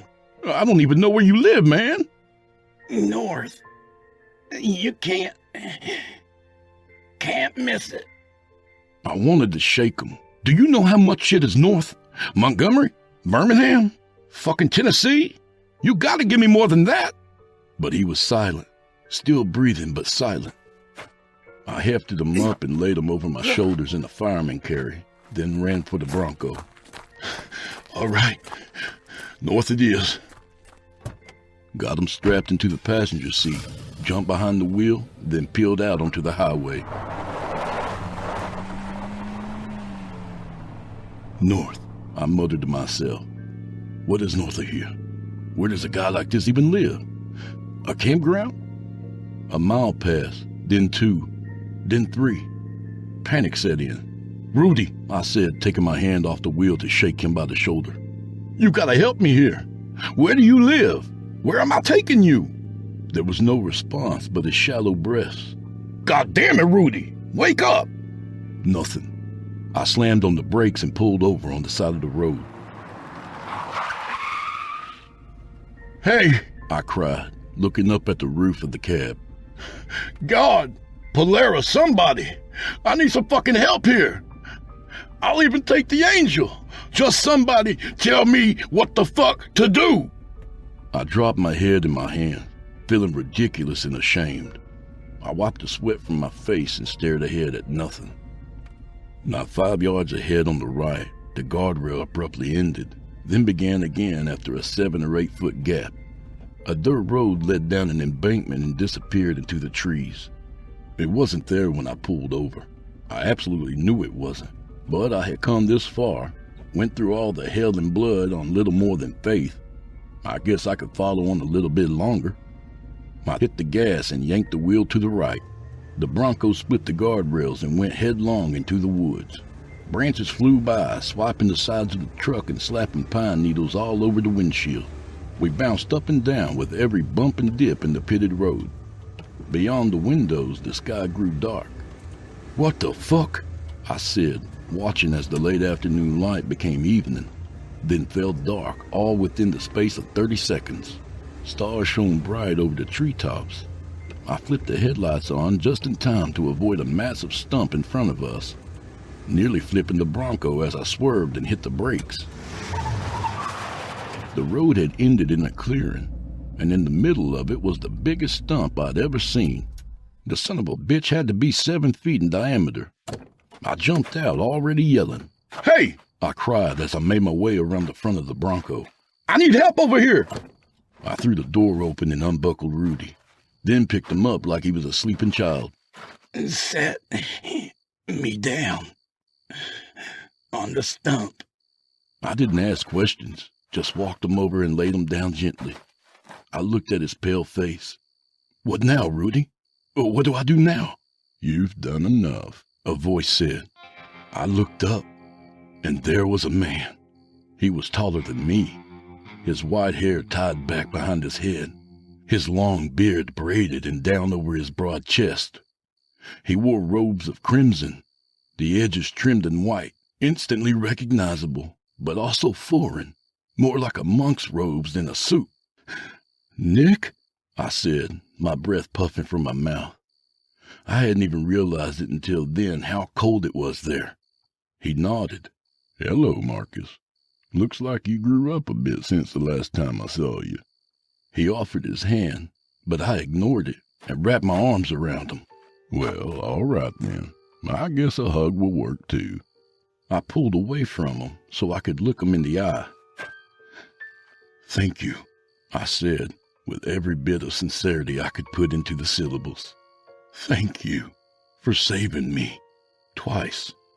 "Twice?" "Yeah, long story. But without the memory of you in my head, I wouldn't be here." "Well, that may be, but you don't owe me nothing. You brought Rudy home. We're even." "Is he going to be okay?" Nick put his hand on Rudy's. "Yeah, he'll be all right now that he's here. It may take him a few days, hell, maybe even a week, but he'll wake up. He'll be just as loud and as crude as usual, but alive." "Thank God." "He didn't have nothing to do with this. This is your victory." "It doesn't feel like a victory. A lot of people died today." Nick's expression turned grim.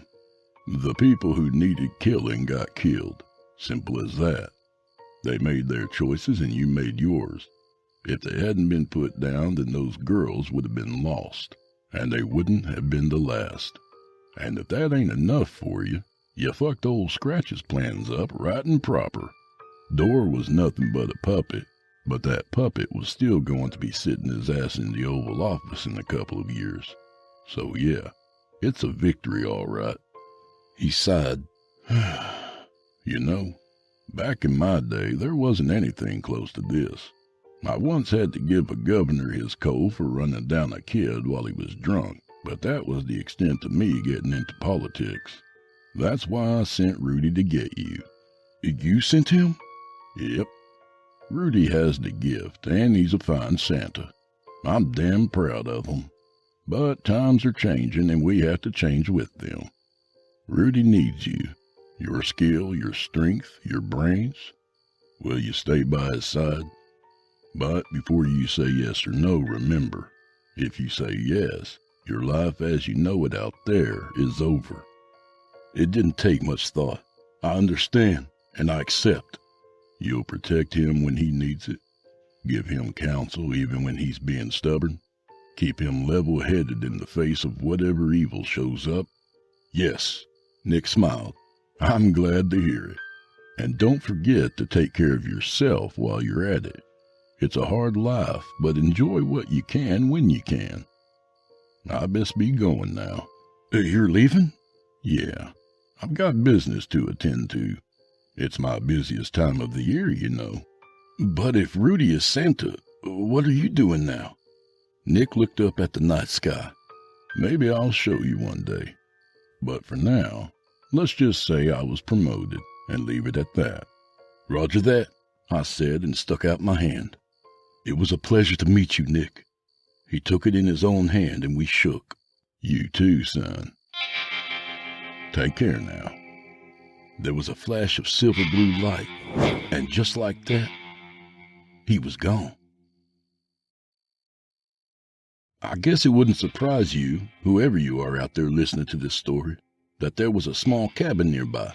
That's where I spent the next 3 days waiting for Rudy to wake up. It was the morning of the third day, and I woke to the sound of the door opening. There was Rudy, standing in just his jeans, his new scars shiny on his pale skin. Well, well, well, is my bed comfy? I sat up and rubbed my eyes.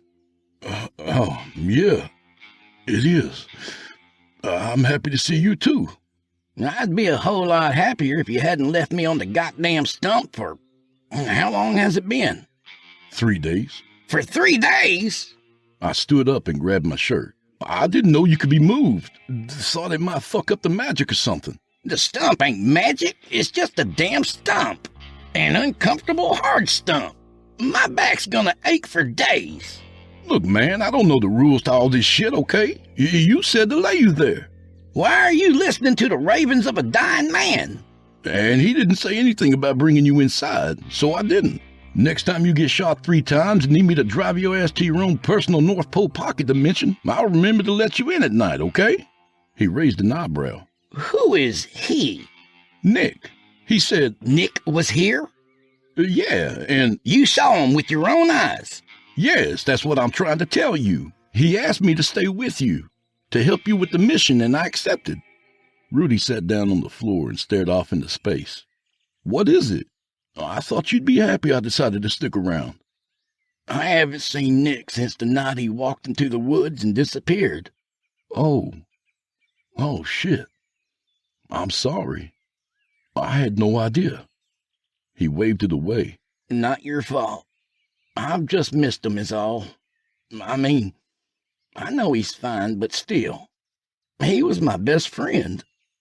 He still is, I said, sitting down across from him. When you were in trouble, he was here, you know. He came to make sure you were okay. Rudy nodded. He look okay? Like everything was fine with him?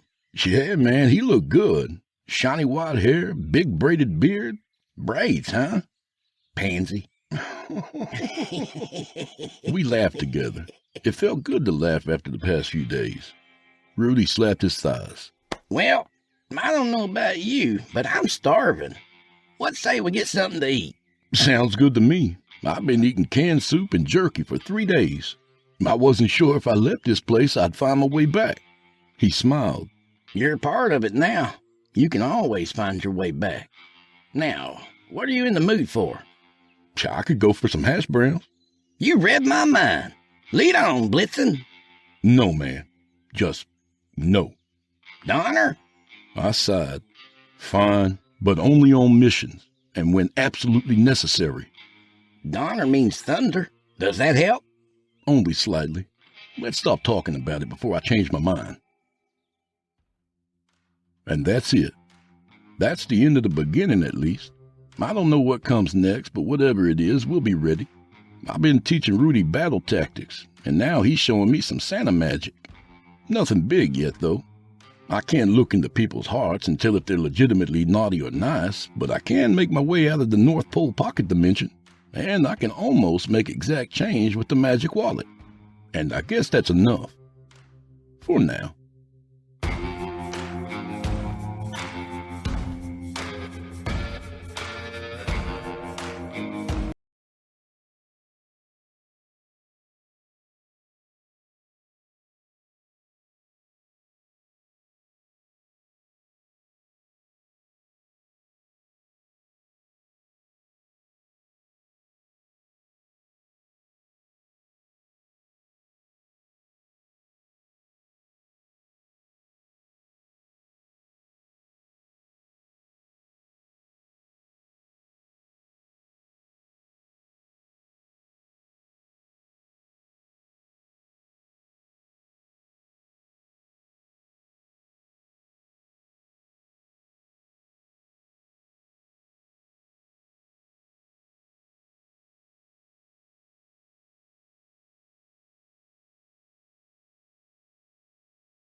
chilling tales for dark nights.